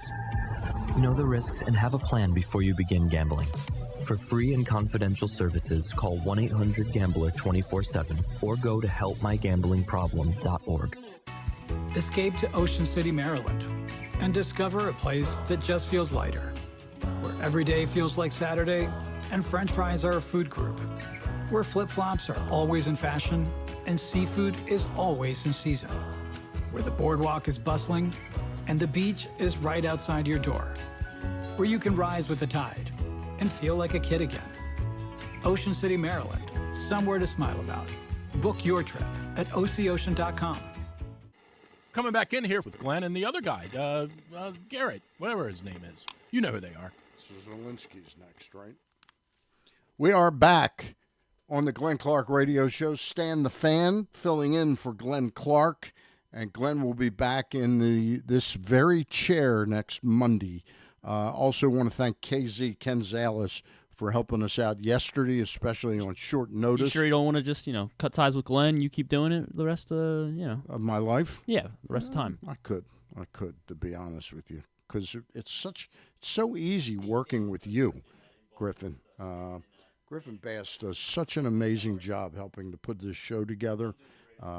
He's got a great attitude, and he's just a great kid. Really like Griffin Bass. I discovered Griffin Bass in this market. Nobody wants to say that. Glenn gets all the credit, but he was originally an intern on the Bat Around. Mm-hmm. That is true. What exactly did you do? You were like in the other room outside. You liked me, but you didn't like me enough to have me in the same in the studio. But right. yeah, it was COVID. It was COVID. That's true. That is true. I guess. Yeah, you're right. But yeah, I was trying to help with the social media, the Stan the Fan social media account. And how did that work out? Who's our next guest? Our next guest is somebody who's grown to be a friend of mine in the last 3 or 4 years. That is Dan Zielinski, and Dan was audacious enough to not only pick out the topic of baseball prospects, to write about and make a career around. He was audacious enough to start his own company, and it's called Baseball Prospects Journal. And Dan Zielinski joins us on the show. Dan, twice in 1 week. I know. I'm looking forward to it. It's always fun talking about the Orioles and what they're going to do in the draft. So let's start off with that on this show. And by the way, for people who want to hear maybe some more extensive look into what the Orioles might do this draft and what the Orioles system holds right now, I urge you to go to PressBoxOnline.com, go to the videos, and you can find the video that Eric Garfield and I did with Dan the other day. But let's start with this draft. We talked the other day about this pitcher from Iowa. Do you think he's a live possibility for the Orioles, or do you think that the philosophy that Mike and Sig Mejdal have, not Sig Hyman, Sig Mejdal and Mike Elias have, is kind of baked in, that they're much more likely to expend, even though it's a number 22 pick overall, a number 1 pick for them is going to be an offensive player? Based on their track record, they've always gone position player heavy, college player heavy. Even looking just at the last few years, I mean, they've picked 60 of their last 65 picks, I think, college guys, and most of them are position players. But this year, with them picking at 22, it's a little tougher because the college position player crop, it's all right, but there's so much parity among that group. And then also with them having the 32nd overall pick, they might be able to get someone similar. I know, based on people I've talked to, they are considering Brody Brecht, the right-handed pitcher from Iowa. I think it'd be a smart move. I know it goes against their kind of traditional plan they've done. They're connected to some college pitchers last year, but ultimately went college position player again in the first round last year. But this year, I mean, Brody Brecht, his fastball slider combination is as good as anyone's in this year's draft class. It's right there with Chase Burns and Hagen Smith at the top of this pitching crop. And the biggest question mark with Brody Brecht is his control of his pitches. He averaged 5.6 walks per 9 innings this spring, but I still think there's a lot of untapped potential. He's a guy that went to Iowa as a 2-sport athlete, was a wide receiver on the football team until his junior year.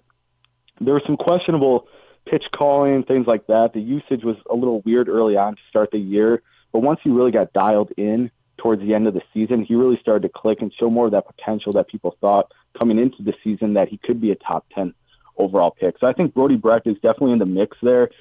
Again, the Orioles have always gone college, position players under Mike Elias, so them to steer away from that would be a change, but I definitely think Brody Brecht's in play. Would that be, if they did that, would that you use the terms you think it would be a smart move, but would it be based on need that this guy could even help them in 2024? Some of these pitchers come up, they're so advanced that they go, they're in the minors 3 weeks, and then they come up and help a major league club. Yeah, I'm glad you brought that up. I was talking to a scout earlier this week, and I was specifically asked him about Brody Brecht, and he thought he could be a guy that pitches out of a major league bullpen later this year because of his fastball slider combination. His fastball velocity sits high 90s. He's touched over 100 miles an hour consistently, and his slider is an elite breaking pitch that generates a ton of swing and misses. And in a short stint out of the bullpen, 1-2 innings, I think he could thrive this year in that role, but I don't necessarily think any team that takes Brody Brecht is taking him simply for that reason. I think they're looking at the bigger picture and long-term potential of what they could get with that right-handed arm. And that right-handed arm, if they were to take him, and again, this is pure conjecture, but you've laid it out nicely that he would be a smart pick if he's available. Would you be potentially limiting his career to being a relief pitcher if you started him that way? Or is it just as simply like he pitches 10 innings in September and then next spring he's back in the mix to start at Bowie or something like that? Right, exactly. I agree with that second point of, if you would bring him up, start him as a reliever this year, you would do that, and then long-term picture is to develop him as a starter. Perfect example of this is Garrett Crochet a few years back with the Chicago White Sox. They did the exact same thing. Yep. Drafted him, pitched him out of the bullpen his first year, and then worked him through the minor leagues as a starter, and now we're kind of seeing the results of that. He's been one of the better pitchers this year in the AL. So I think that's the long-term plan at this point with Brecht, is try him as a starter and hope that works out. Hope you can tighten up that control, continue to refine some of those secondary pitches, and hope he can live up to that ace potential that everyone's kind of dreamed on over the last couple of years. We're talking with Dan Zielinski. He owns the Baseball Prospect Journal. And by the way, all the information on there, I'm not promising for the rest of your lives, but right now it is free information, some of the best on Baseball Prospects Journal for following the new prospects that are coming toward next year or getting ready for your draft, this year. Dan does it all. Dan, if you had to look at Mike Elias and sort of grade him, I think overall the guy gets an A or A+ for what he's accomplished in Baltimore. But would you say it's fair to say that they have not hit on really any pitchers that they have drafted yet? Or do you think there's two or three? And I'm not talking about Seth Johnson or Cade Povich or Kyle Bradish. He's made some shrewd trades. But do you think there's anything that they've drafted over the last 3 years as pitchers that really are hidden gems down there? Yeah, that's a good question because, Mike Elias, even when he was with the Astros, prioritized drafting position players and trying to kind of figure out the pitching situation later. So they have taken some guys that have stood out to me. Jackson Baumeister, last year they took him in the competitive balance B round. He has great size, 6'4", 224. I really like that fastball breaking pitch combination he has. He's shown some success early on in his career at high A. And I think, for where they drafted him and being a college arm, he's had success early. I think that's probably the pitching selection that stands out the most. Pitching is just so hard to develop, and there's always going to be risk involved with that, especially, we don't necessarily draft guys early, but that doesn't always matter. It comes down to player development. So, I still think, it's a little early. He's been running the draft or the franchise for, 5 years, 4 years, something like that. So I still think, time will tell. One example I always like to give is you can always find gems throughout the draft, and sometimes it takes a little longer. You guys now are familiar with Corbin Burns. I covered him for 4 years when I was covering the Brewers, and he's a guy that was a 4th or 5th round pick, really kind of didn't have the control down, needed to develop a third pitch. The Brewers brought him up as a reliever, struggled at times. He wasn't that great, and then all of a sudden things just started clicking at the major league level, and he developed into a Cy Young contender almost every year. So it takes time with pitching, and I think we'll see some guys, pan out here in the next 3 years that they've selected already. But, Jackson Baumeister is the one that really stands out to me from last year's draft. If the Orioles don't go the pitcher route in the first round here, we know that they obviously really love, Michael Elias really loves these college bats. Who are some of the guys that that are in that zone that we could see? Obviously, the ones that stick out to me just as a college baseball fan: Tommy White, the Vance Honeycutts. What are some other names there? Yeah, that's a great question too. And that second tier of players in this year's draft, there's a lot of parity in that group. So it's really going to come down to how each franchise kind of views each player. A lot of nitpicking involved. You mentioned one guy I know is in play, and that's Vance Honeycutt, the outfielder from North Carolina. He really is in play with the Brewers, the Mets, the Orioles. There might be 1 or 2 teams in the upper teens that have interest, the Red Sox, but I just don't think they'll pull the trigger on Vance Honeycutt. But he's definitely in play with the Orioles if he's there. And I like Vance Honeycutt a lot. He's kind of like the position player version of Brody Brecht. He has some of the best tools in this year's draft class, maybe the best package of tools in this year's draft class, but he struck out 83 times this year at North Carolina, which is a high rate, and he really struck out quite a bit throughout his 3-year career at North Carolina, so that's really what's holding him back from being a top 5-10 pick is those strikeouts. He's a really polarizing prospect, but when you look at him power-wise, above average power, he can drive the ball into the gaps. He plays an elite center field, really athletic and quick on the bases, so if a team is comfortable enough and thinks they can kind of refine his strike zone discipline, that's a pick that I think you have to watch out for. Tommy White's kind of in a similar boat to me. I think, he's made strides with his plate discipline, but there's still a lot of risk involved with Tommy White, and I don't know if there's a big difference between him and a guy like Dakota Jordan, an outfielder from Mississippi State. They're more power over hit at this point and have some limitations defensively. So if I'm the Orioles, I would maybe wait till pick 32 there and take one of those guys that fall rather than take them at the 22nd pick. Another one that's interesting that I know is getting some buzz is Kalen Culpepper. He's a shortstop from Kansas State, and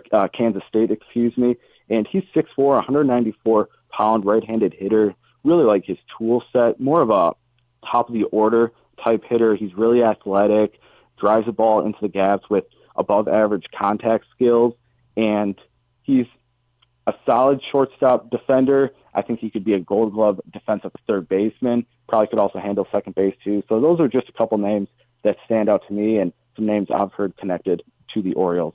Do you think there's any reason that they may back off of Honeycutt just because they took Enrique Bradfield last season last draft? And, they already have, we see Kauser and Kjerstad already up here. Who knows what's going to happen over the next 3 weeks, but is there any reason that the Orioles may avoid going an outfielder with one of their top 2 picks just because of that? I don't think so. Most of the time, teams don't draft based on need for the draft just because it takes usually on average at least a couple years to get a guy to the major league. So if he's at the top of their board and they really like him, I could see them taking him. Another guy or two that I don't know if it's going to be at the Orioles spot that they've also shown interest in is Ryan Waldschmidt and Carson Bench, both outfielders too. So with this draft, with there being a lot of outfielders, I don't think that would prevent them from going the outfield route with their depth already, just because these guys still are probably a couple years away from the major leagues anyways. Let me just go down one path. You and Eric both liked this kid the other day. Tibbs, am I saying that right? Was it Tibbs? What's his first name? And tell us a little. James Tibbs? James Tibbs, he's the outfielder from Florida State. I covered him and saw him play multiple games at the College World Series a couple weeks ago. And he's a guy that's really improved his draft stock throughout this spring. He's an offensive first player. He's profiled as a left fielder in pro ball, but size-wise, pretty good. 6 foot, 200 pounds. I still think there's maybe a little bit more projection still there, could add a little more strength, but shows a really quality hit tool, doesn't swing and miss a lot, hits for power, and is able to spread the ball gap to gap as well. So you're definitely drafting an offensive first player. He's a guy that maybe 2 months ago you could have saw going to the Orioles, but at this point he might find his way into the top 10 to really Pittsburgh at 9, maybe the Angels at 8, otherwise in the teens. So, I mean, never say never. I've heard a lot this week that there's going to be some chaos throughout the first round because there's so much parity in this year's draft that someone could fall. But James Tibbs right now looks like he might go a little bit before the Orioles. Okay. Before I ask you one more round of questions about Oriole prospects, this new draft system of doing it right before the All-Star game, along with the All-Star festivities, do you find that that's a good time to have the draft? Do you think it's an optimum time for everybody? No. Simple answer, no. And I know a bunch of scouts who don't really like it either because right now, I mean, you've got the trade deadline coming up, so scouts and front offices are busy with getting ready for the trade deadline. You have the high school summer showcase circuit about to begin, and some games already have started, so scouts are busy with that. I don't think it's an ideal time. Baseball. When would be the ideal time? Back in June. So Okay. baseball in 2020, they wanted to have the draft at the College World Series. That's kind of a kickoff to the College World Series. Mm-hmm. And then COVID ruined that. And then in 2021, they decided to move it to the All-Star weekend and then obviously push it back a month too. I really think it would do really well being as kind of a leadoff event to the College World Series. The College World Series continues to grow in popularity. College baseball grows in popularity. That I think the draft right now, it gets overshadowed with the All-Star festivities as we get ready for the trade deadline. Like, it's an afterthought. So if you really want to make the draft a bigger deal, put it at a time where more eyes are going to be on it and less distraction. So I think from front offices, scouts, to fans and players, I think most people would prefer it back in June. All right. I've got one more question, but it's about 3 players. I'm just going to ask you to give me a little capsule of what you think of them. And one of them is Kobe Mayo, one of them is Enrique Bradfield, and the other is Jackson Holiday. And then if Griffin has a question, he'll ask it after that, okay? And then we'll let you get out of here. Go. Kobe Mayo. Kobe Mayo, 2020 fourth-round pick. He's a guy that the Orioles signed for above slot. There was always some question marks about his hit tool. The power has always been there. An elite power hitter. I think he's actually done a pretty good job this year of plate discipline. It needs to still get better. Last year, it was not good, to be honest with you, but I still think there's a lot of potential with him because of his power bat. I think he can handle third base if need be long term. So I still think there's some room for development, but I still think the future is bright for Kobe Mayo. Enrique Bradfield Jr., he was a guy that no one really expected the Orioles to pick last year.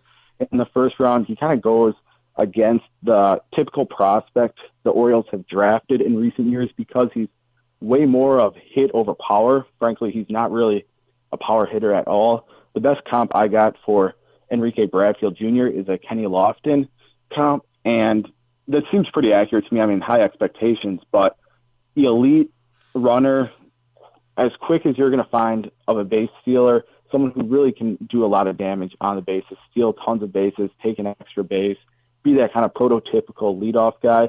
And I think center field, he can handle it. His arm strength still needs to get a little bit better, but I think Enrique Bradfield, even though he's not the typical Orioles draft pick, he's a guy that still has a lot of potential and someone I know the Orioles were really excited about when they drafted him. And then the big question, Jackson Holiday. We talked about this a couple days ago, and he, to me, I love the tool set. Above average hitter, shows a great ability to hit for power. He's still only 20 years old. I love the bloodlines, and I love the defense at shortstop. The biggest question with him is, where is his mind at right now? Mm-hmm. He came up to the major leagues. The Orioles were aggressive with moving him, and one thing that always concerns me when a team's aggressive with a young player is how are they going to perform and handle adversity at the major league level. Well, Jackson Holiday really struggled at the major league level, didn't have success at all, hit .059 and had only 2 hits and 34 at-bats. And then they send him down to AAA, and he continues to struggle too. Last 7 games, he's not even hitting 100. Striking out a ton, not drawing walks, not hitting for power. It's just not the Jackson Holliday that was drafted that he showed before he got the initial call up to the major leagues. I'm still high on him. I just think from a confidence standpoint, you have to wonder where he's at, because he didn't have success at the major league level, and you could tell he was pressing definitely when he was up there, and then now he's struggling again at AAA. So the Orioles have to be careful just with how they handle him moving forward the rest of the season. I wouldn't be opposed to maybe shutting him down for a week or two, let him get his head straight, hopefully, and bring him back at AAA and see what he can do. But sky's the limit with Jackson Holliday. I still think he's the best prospect in baseball, and there's still a lot of time for him to develop. All right. And then really quickly, Dan, I know we got to let you go, but it feels weird being in Baltimore and not knowing, what the top 3 to 5 picks are going to be. And a guy that really interests me is Jack Caglione. Is there any world where he pitches and hits in pro ball? No, I don't think so. The problem with Jack Caglione, love the power potential from the left side. I think he's more athletic than people give him credit for. Pitching-wise, though, he profiles more as a reliever to me right now because his control is a little erratic at times. He tends to walk too many guys, and I still think he needs to develop a consistent third pitch. I know ever since Shohei Ohtani, a lot of people want to see more two-way guys, but it's tough to do, and I think if you allow Jack Caglione to just focus on hitting, he has a chance to be a really special middle-of-the-order bat. So I would hate to take away his time from focusing on that to also focus on pitching when I don't think he's going to be a 1, 2, or 3 starting pitcher at the major league level down the line. All right, fair enough. Dan, it's been great to talk to you. I promise I won't wait a year to talk to you again, okay? Sounds good, Stan. I appreciate it. It's always fun. All right, again, if you're interested in MLB prospects, the Baseball Prospects Journal is Dan Zielinski's baby. Go to baseballprospectsjournal.com. Is that correct, Dan? Baseballprospectjournal.com. Interviewed 62 of the top guys in this year's class and have a bunch of other draft content on the website as well. Incredible knowledge. Thank you, Dan. Really appreciate it. Thanks. Talk soon. All right. Bye. We'll take a timeout here, and then we'll come back and we'll air Glenn Clark's interview with Sam Apuzzo, Boston College standout in women's lacrosse. And she's a legend. She now plays like Jen Adams legend? Yeah. Like Taylor Cummings? Yeah. That big a legend. That big a legend. All right, Sam Apuzzo up next on the show. Glenn talked to her before he left, or maybe he talked to her while he was on his vacation, and he sent it to Griffin. We'll find out the truth. But her team, Athletes Unlimited, is playing at the Hall of Fame lacrosse facility in Sparks, Maryland, in 4 days, I think. All right, back with that interview after these words. Treat yourself and taste the Baltimore tradition that is the legendary Costas Inn. Hey, it's Stan the Fan Charles. For over 50 years, the Costas Inn has been a Baltimore original, dishing out their legendary fat, delicious, award-winning crab cakes and steamed crabs. It's crab season, so sit back and crack some crabs while watching the Birds pursue another divisional title on Costas' 15 TVs. On Monday night, the Costas Inn offers their half-pound jumbo lump crab cake with 2 sides for under $30. So head on down to the Costas Inn today at 4100 North Point Boulevard or visit them at costasinn.com. Gambling can be a fun and entertaining experience, but there are risks involved. If you're planning on betting on the game at the casino or on your phone or computer, know your limit, stay within it. Set a budget and a time to stop. Remember, gambling isn't a financial solution, and it doesn't mix well with alcohol or drugs.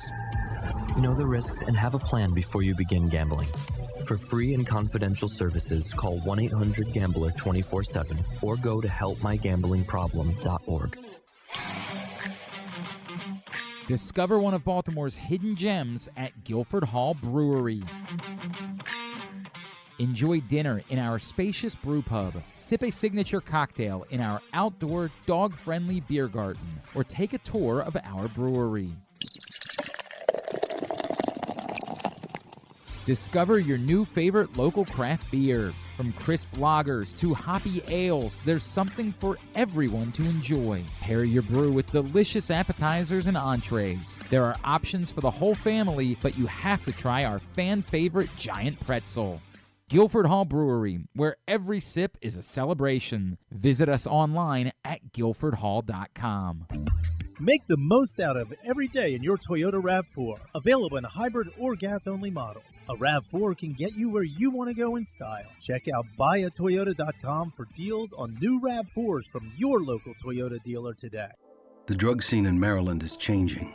Fentanyl and xylazine are being added to street drugs, and you may not even know it. Xylazine is not even intended for humans, and fentanyl is an opioid 50 times stronger than heroin, and contributed to over 80% of overdose deaths in our state. Anyone who uses drugs, even occasionally, is at risk of overdose. To learn more, visit stopoverdose.maryland.gov or call or text 988. There he is, Agent 00 Chicken. Nothing can keep him from Royal Farms Chicken Palooza. Because right now, he can get a 3-piece world-famous chicken box for just $8, with a portion of each sale donated to a local charity. Plus, register to win world-famous chicken for a year. Come to Royal Farms Chicken Palooza. It's a real thriller, but it's only for a limited time. Real fresh, real fast. Royal Farms. The latest edition of Press Box is available now, and on the cover, Glenn Clark and Stan the Fan Charles sit down for a sports conversation with Maryland Governor Wes Moore, discussing the Orioles and Ravens stadium leases, the future of horse racing in Maryland, and how his own football career at Johns Hopkins shaped him as a leader. This is also our annual travel issue with information about sports tourism opportunities in Maryland for your family to take advantage of throughout the summer. Press Box is available for free at over 500 locations throughout the region, including 60 Royal Farm stores. Or you can read the entire issue at PressBoxOnline.com, where you can find great betting advice and the best daily coverage of the O's, Ravens, and Terps. One of the things that's definitely wrong with this country is that this dude still has a job somehow, some way. Glenn Clark. Welcome back in here to Glenn Clark. Obviously, Glenn is absent today, but Stan the Fan Charles is doing a valiant job of filling in. Speaking of Stan the Fan, who's sitting across from me, you had a nice conversation with our guest from the last segment, Dan Zielinski, yesterday with Eric Garfield, which you guys do every Thursday. We actually did that on Wednesday. That's right, it was. Okay. Because Thursday was a yes. date that we couldn't work out. Yeah, but every week you and Eric Garfield do get together to talk some Orioles prospects. So you'll be back next week. We're probably, or are you guys on an All-Star? Probably break? going to take an All-Star break. But Monday you will be back. We'll be back with Luke and Ross Grimsley, former Oriole lefty Ross Grimsley. Every Monday, Luke, Stan, and Ross get together. The show airs live at Facebook.com/PressBoxSports, and you can catch them on demand, archived at PressBoxOnline.com/video or YouTube.com/PressBoxOnline. I wish I could remember that. I always just say go to PressBoxOnline.com, hit the video thing, and you'll find all of our videos there. I mean, that works as well. That works as well. Both work. If no one wants to, type the slash. It's an old man's way of introducing that. Not everyone types the slash anyway. So, yeah, that'll work. That works, though. If you go to YouTube as well, just say go to the Press Box YouTube. Now, in a minute, we're going to hear from Sam Apuzzo, who, as you mentioned, Stan, Glenn did have to do a little bit earlier, but women's lacrosse, professional women's lacrosse will be in town starting next Thursday when the Athletes Unlimited season gets underway. So without further ado, let's hear from Glenn and Sam Apuzzo right here on GCR. Athletes Unlimited lacrosse season gets underway Thursday night in Sparks at USA Lacrosse headquarters. It's a pleasure now to be joined here on GCR by a national champion, a world champion, and someone who's looking to become an Athletes Unlimited lacrosse champion. She's the great Sam Apuzzo, and she's with us now here on GCR. Sam, it's Glenn. It's great to chat with you. Thank you for taking a couple of minutes for us. Of course. Thanks for having me. This feels like this is almost like the last thing on the bucket list, right? Like this is everything else is checked. You just got to turn around and become Athletes Unlimited champion now, right? I guess so. I'm always a bridesmaid, never a bride for Athletes Unlimited. So I guess this is kind of the last thing. Hopefully, eventually in my career, I can do. So for people that don't know about Athletes Unlimited, it's a little bit different. Obviously, we're used to team competitions, and then you come here to Sparks, and it's an individual competition, but also still a team sport.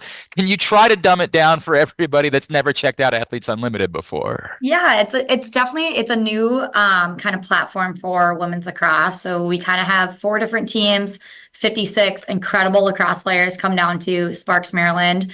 And we compete on our teams, but also at an individual. Everything is based on what you do on the field, and it's corresponding with a point system. So a ground ball is a point, a goal is a point, a save is a point. Everything kind of has their pluses and minuses, but you're competing with your team. And the ultimate goal is to get team wins because that's what counts the most. But yeah, there's a lot of different, it's a kind of a new way to play the game and a new kind of structure for lacrosse that Athletes Unlimited is bringing in and really kind of transforming what we think of lacrosse right now. Take me through as like a captain. Do you draft your team based on like, I think this is going to be my toughest competition, so I want them, or like I want to go up against my toughest competition because I can stop them from getting points? Like what's the thought process? When I'm a captain, I kind of think of it of who I want to play with, who I think I can beat other teams with, and who I personally play really well with, and who my teammates play really well with. Teams are changing week to week, so it's all about building chemistry fast. And if you already have chemistry with people, that's kind of who you want to bring on. So there is no like transition awkward period in that first game. You can kind of go right into it and try to go for a win. But that's what I think about. I think about who I want to play with, who you think you can win with, and then how we can compete against the other teams. Athletes Unlimited Lacrosse at USA Lacrosse headquarters in Sparks. The great Sam Apuzzo is with us here on GCR. Sam, I referenced you've done all these things. So many of them have happened right here in our backyard. I know you're not from here like a lot of girls are, but like the number of championship weekends, world championships, the athletes, does it almost feel like this area has become like a second home for you at this point? Really, I joke around that I vacation in Sparks, Maryland, because I'm here more often than I am in my family's house. But no, I love it down here. I think it's like the epicenter of women's lacrosse and lacrosse in general. So to always kind of come back to this home base of lacrosse and U.S. lacrosse with Athletes Unlimited, it's a lot of consistency, which is awesome. And part of why I love coming here, because you know what you're to expect, and you know the fans are going to show up, you know the resources are there. But yeah, I love being down here in Maryland. The role that you have played as a legitimate superstar, and I know that Charlotte goes into this category as well, and now Izzy is in this category, but we have seen the growth of the sport. I know Athletes Unlimited has been such a big part of that. How important has it been for you to be like, I remember I was working the World Championships for ESPN, and how many of you were like going out of your way to try to sign autographs for like every little girl, every little boy, every fan that was there. How important has that been for you to sort of say, hey, I will take on that role in trying to be someone who really helps grow the game? Yeah, well, I think you look at like the WNBA and what college women's basketball is doing, kind of that huge wave of excitement about women's sports and female athletes. Like, I think it's our duty in a way as women athletes, and especially at the lacrosse level, to kind of go back and give back and be around those fans, because we were once in their shoes, and to have a professional league for lacrosse now, which most of us here did not have growing up, is a huge step for our sport. And to make sure that the fans are just as excited to watch us as we are to play, it just keeps helping the growth of women's lacrosse and kind of getting us to that next level, whether it's the Olympics or even growing professional lacrosse. It's a way to keep our sport going by making sure and giving back to those who you were in at one moment in your life. It feels like there's also been almost like a one-upsmanship. Like someone scores a spectacular goal. You know, we've seen, I referenced Charlotte a second ago, obviously, like she's taking rips from like, I feel like in midfield at this point. It feels like there's almost like a, hey, anything you can do, I want to one-up that. Is there a level of competition that's like that? I think so. I mean, we have the best players in the world here down at Athletes Unlimited. So the talent level is through the roof. Players are doing things that they never did in college, because they're only getting better when they get here and they're seeing what other people are doing or different styles, and you're changing and altering and improving your game so much. So I think there is a level of competitiveness that helps the game grow and helps the excitement on the field, and the level of play only raises when you get here each summer. And I think even game to game, it gets better. But yeah, definitely a lot of competition, a lot of competitive play when we're playing. I feel like it's just another couple minutes here. We're chatting with Sam Apuzzo on GCR, ahead of Athletes Unlimited Lacrosse. You said something a minute ago, and I just wondered if personally you could reflect on that like the way that it's changed, that there is a professional league, that there's somewhere for you all to continue playing. I know you're continuing to coach and you're going to continue in the game no matter what, but what has that meant to you personally, to have Athletes Unlimited, a place to go for the summer, to call a professional home, and to continue to be able to grow the game this way? Yeah, I think my life is so involved in lacrosse right now. I'm coaching at BC, I'm playing for US, but to have this not like place to come to every summer and play lacrosse, like I'm not sure what I would do without this, because it's something that I look forward to every year. Graduating from college, to think that I was never going to play the sport again would have been really devastating for me and to who I am and what I care about and my passion. So to have this as an environment where everyone feels the same way, everyone's just as passionate, everyone's just as excited about the sport and loves the sport just as much as I do. It feels like full circle to a way, because I never thought I was going to be playing at this level and continue to playing at this level now, being 5 years out of college. But it's a dream come true to keep playing the sport that I love and have so much passion for. That's awesome. That is so cool. All right. I know it's auprosports.com for Athletes Unlimited. What about for you, Sam Apuzzo? Where can everyone give you a follow? You can follow me on my Instagram, Sam Apuzzo. I think there's an underscore in there, but you'll be able to find me. Just search Sam Apuzzo. Yeah. You're going to come up with it. It's not that hard. And then we'll wrap this way. What's it going to take? What will it take? No longer just a medalist, but to be the champion of Athletes Unlimited Lacrosse. I think just consistency. That's what it's about, week to week, to be able to compete consistently, play consistently, and try to fight your way up the ladder, the leaderboard each week. Awesome. Sam Apuzzo, can't wait to see you in Sparks. Again, everything starts next Thursday night. Really appreciate you hopping on and spending a few minutes with us. It's a joy to watch you play the game of lacrosse. Thank you so much. Love being on. Nice interview there with Sam Apuzzo. She sounds like a wonderful young lady. All right. What's next on the show right now? We're going to start to wind down here, Stan. Did you want to try to get it? Because I know you got to get out of here. Do you want to try to get in an abbreviated that this week in baseball, or should we just jump right into tidbit and tubular? Let's go with this week in the rest of baseball. You want me to hit the music, or since we're doing an abbreviated one? Let's go. All right. Let's do it. All right, there we go. This week in the rest of baseball. That was really great. That was this week in the No, I'm just kidding. Go ahead. Have you ever thought of taking a cruise to these wonderful destinations? Set up here. My apologies, Stan. My apologies. All right, so here we go. So with this week in baseball, I'm going to be a little discombobulated here, just since we've missed like 2 weeks of this week in baseball. So we're getting 2 weeks of it. This week in this couple of weeks in the rest of baseball, I guess. Okay. However, there's really only one thing that we can talk about. Paul Skeens has just been unbelievable. I don't even know. There's literally no words to describe it, because he's doing things that have never been done before, and yeah. I've never seen. Have you?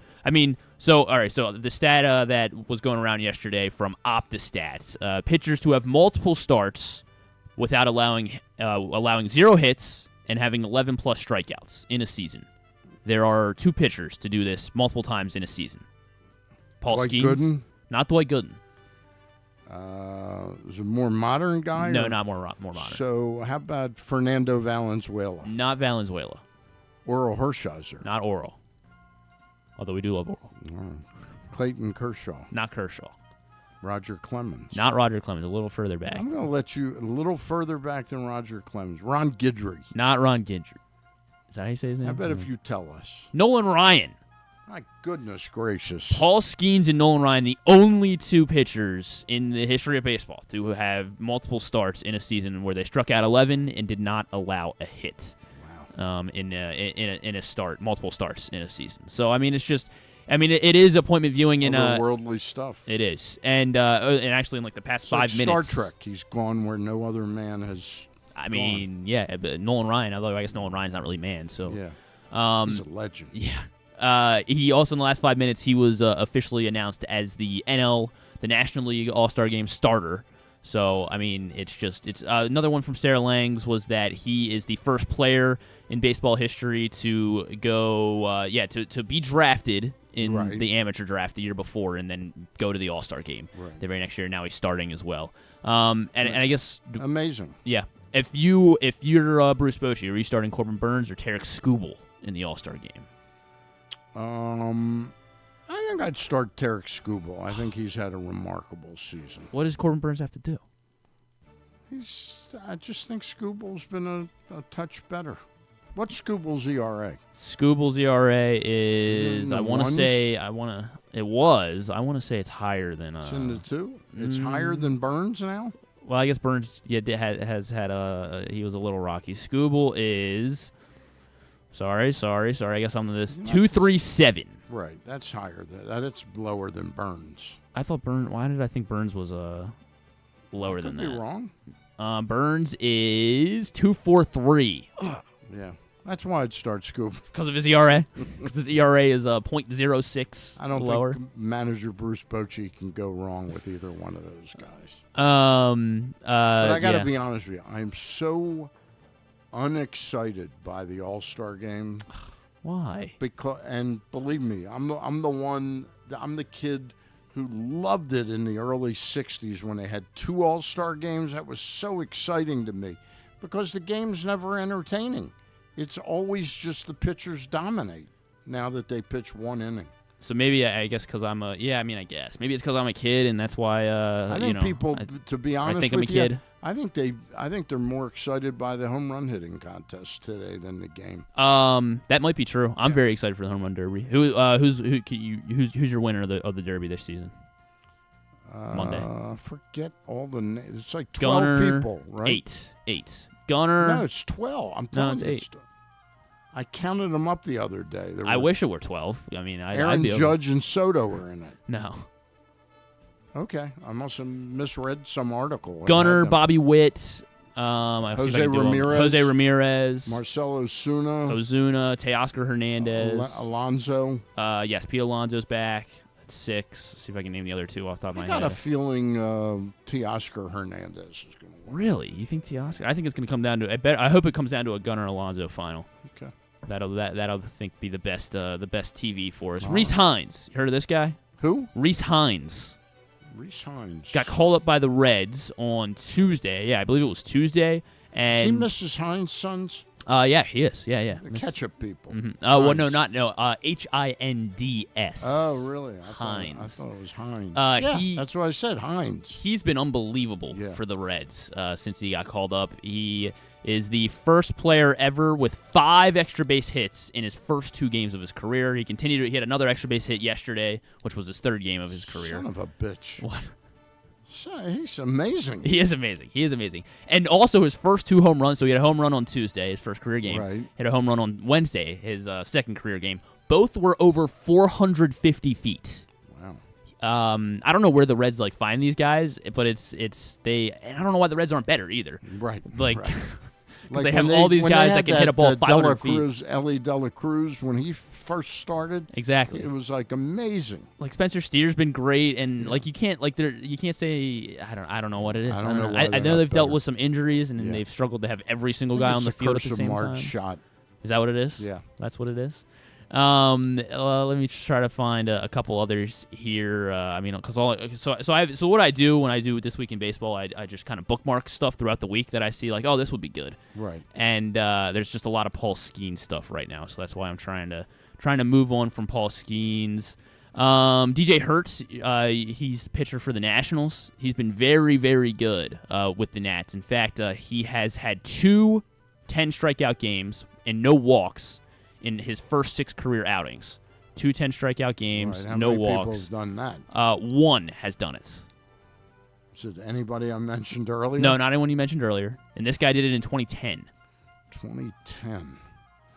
I have a hard. Corey Kluber. Steven Strasburg. Jeez, get out of town. Yeah, Strasburg and now DJ Hertz are the only two. I might even not be saying his name right. It's Herz. Herz.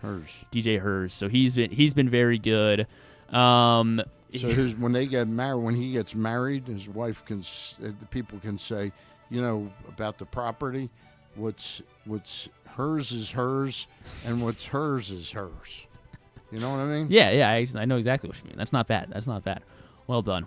I wanted to keep it abbreviated, so I don't want to dive into too much here because we do got to get out of here at a reasonable time. Get that tidbit in here. Okay. Go grab that tidbit. All right, hold on. Let me ask you one more question so that I can get tidbit ready for you. Djokovic is running away with this match already. He's got the first point. Oh, so started. All right, so good. You're able to watch a little bit of it. I was wrong. Like 5 minutes, 10 minutes. All right, let's get tidbit here now. Stan, Are you ready? You ever thought of taking a cruise to these wonderful destinations with sunny skies and beautiful beaches? Well, wait no longer. We're ready for you to cruise from the Cruise Maryland Terminal. Have a little phrase that you can go from baggage to margarita in about 15 minutes. Choose fun with an array of destinations, onboard activities, entertainment, and world-class cuisine. Contact your travel agent and book your cruise today. Let your adventure begin. All right, and before we get to tidbit, one thing I did not that we didn't mention that we should have at the top of the show, Anthony Santander, congratulations, because he's going to the All-Star game, as we were talking about the All-Star game. Very much deserved. I was very happy. I thought he should have been with like that first wave of announcements, just like Westbrook should have. But Kyle Tucker still dealing with injuries, so that is who he is replacing. So I'm very happy to see Santander and more Orioles representation, even though there's still not enough. But I'm happy to see more Orioles representation. How much is enough? To me, enough is enough. Probably when they get all 9 guys, Craig Kimbrell in there. Me personally, I'm thrilled that Kimbrell's not an all-star. I know, but it's not like he was going to be pitching. Rest, my son. They might not have even used him. American League was going to go up by so much they weren't even going to need a closer. They would have had. I think it's going to be like a soccer game. I think it's going to be 1-0 or 2-0. Seems like what it usually is. It's like 3-2 or 4-3, something like that. I'll go American League 4-2 this season. All right, you got a final score prediction, Stan? 2-1. 2-1? 2-1. Okay. 2-1 American League or National League? 2-1 National League. Why? Corbin Burns is going to give up a run. Corbin Burns is going to give up the one of 2 runs? Who's going to give up the other run in the American League? Who else is on? Clay Holmes. Okay, you know what? That'll be funny. He'll get tagged with the loss, I hope. Blown save and a loss. How did he get picked over Kimbrell? We're gonna have to ask. We're working on getting the commissioner on, and that'll be the first question we ask him. Okay. Why did you pick Clay Holmes over Craig Kimbrell? Sarah Langs tweeted this one out last week with the All-Star Game selections. Gunnar Henderson, he will become the 7th Oriole in franchise history, 1954. So Orioles history, 1954, to start an All-Star Game at shortstop. Can you name the other 6 shortstops? Let's start with Cal Ripken. Cal Ripken, correct. Louis Aparicio. He started 14 games at shortstop. Louis Aparicio did not start. Not at shortstop, at least. And Mark Belanger never started? Mm-mm. So J.J. Hardy. J.J. Hardy, correct. Okay. Boy, I am at a loss for this now because I thought Cal Ripken, I would have assumed. Cal is on the list, but yes. Right, Cal and J.J. Hardy. Mm-hmm. Machado? Manny Machado, yes. Okay. And so Gunner's 4. Yep. So how many am I missing? 3? Yes, you need 3 more. 3 more. Miguel Tejada. Miguel Tejada, correct. There's 5, so I need 2 more. Chico Carrasquel. No, not Chico Carousel. Ron Hansen. Ron Hansen, well done. Yes, he is on the list. He started actually 2 All-Star games. I guess probably because they had 2 But that was when they had 2 All-Star games a year, so maybe that was why. I can't believe I really didn't. I'm just guessing names. So I've got 1 more to go. You do have 1 more to go. What year am I missing? You're missing. Roughly. Well, let's see. The hint I was going to give you is that he played alongside Brooks. So Brooks, Louis Aparicio. Who was Brooks' shortstop? Shortstop. I don't remember. It was Bobby Gurch. Gritch? Gritch, yeah. He started at shortstop? He started at least one game at shortstop, yes. Okay. Yeah. I don't recall him ever playing shortstop as an Oriole. All right, well, I will challenge Sarah Langs then for you, and we'll see. Bobby Gritch? Yeah. Oh, I got to look this up. Okay. Please do. Bobby. There is a place where tradition. Let's see. See how many games he played at shortstop? Bobby Gritch. All right, while you look that up, I'm going to go ahead and give us our tubular sponsor for the day. There is a place where tradition, family, and community gather, where the aspirations of talented young competitors takes root, and where the crossroads of history, culture, and renewal come together. This spring, experience America's newest and most innovative ballpark, Meritus Park in Hagerstown, Maryland, home of the Atlantic League Flying Boxcars. Plan your getaway today. You're welcome in Hagerstown, Maryland. All right. Did you happen to get an answer on that there, Stan? Well, he played in 1970, his first season. He did play 20 games at shortstop. In 1971, he played 5 games at shortstop. 1972, he played 1972, he played 81 games at shortstop. So I'm trying to think. What season? His All-Star. Hold on, let me see. What season did he make the All-Star game? 1972? Let's see. He made the All-Star game team 6 times. He made it in 82, but he was not a shortstop that year. Yeah, but he was an Angel in 82. Oh, yeah, you're right. I'm not looking at his Orioles stats. Let's see. He never played shortstop in 82. No, he didn't play. In 76, he did not play shortstop. It had to have been 72. Yeah. Okay, hold on. 1972. It has him as an all-star. Yeah, he made the all-star team, but he started the game at shortstop. He must have had an injury or something. Let me see here. It's hard to imagine. Okay, so you know what? So let's see. Louis Aparicio was supposed to be the starter at shortstop for the Red Sox. For the Red Sox. In 1972. And, yeah, it looks like an injury. Yes, coming out of the reserves as a shortstop, Bobby Gritch. Okay. So there we go. Glad we got to the bottom of that. Thank you. Now, were they voting for the All-Stars then in 72? It says elected. I'm looking at Wikipedia. I'm not sure how they elected it, whether it was players, coaches, managers, MLB executives, whatever, or fans. But it says the elected starters. Louis Aparicio was elected a starter, but obviously unable to start. You think you could name the 72 All-Star starters? Okay. The 19 what? The 72 All-Star starters for the American League?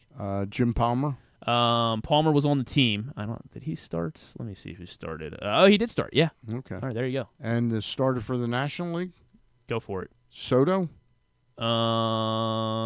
Starter? No, not Soto. Wouldn't have been Gibson. Mike Scott. It was Bob Gibson. Bob Gibson. Gibson was the starter for the National League pitching that year. All right, let's get to totally tubular. Does that count as me getting them when I say not Gibson? I'll count it. Yeah, because you got Palmer, so you knew. Yeah, I knew.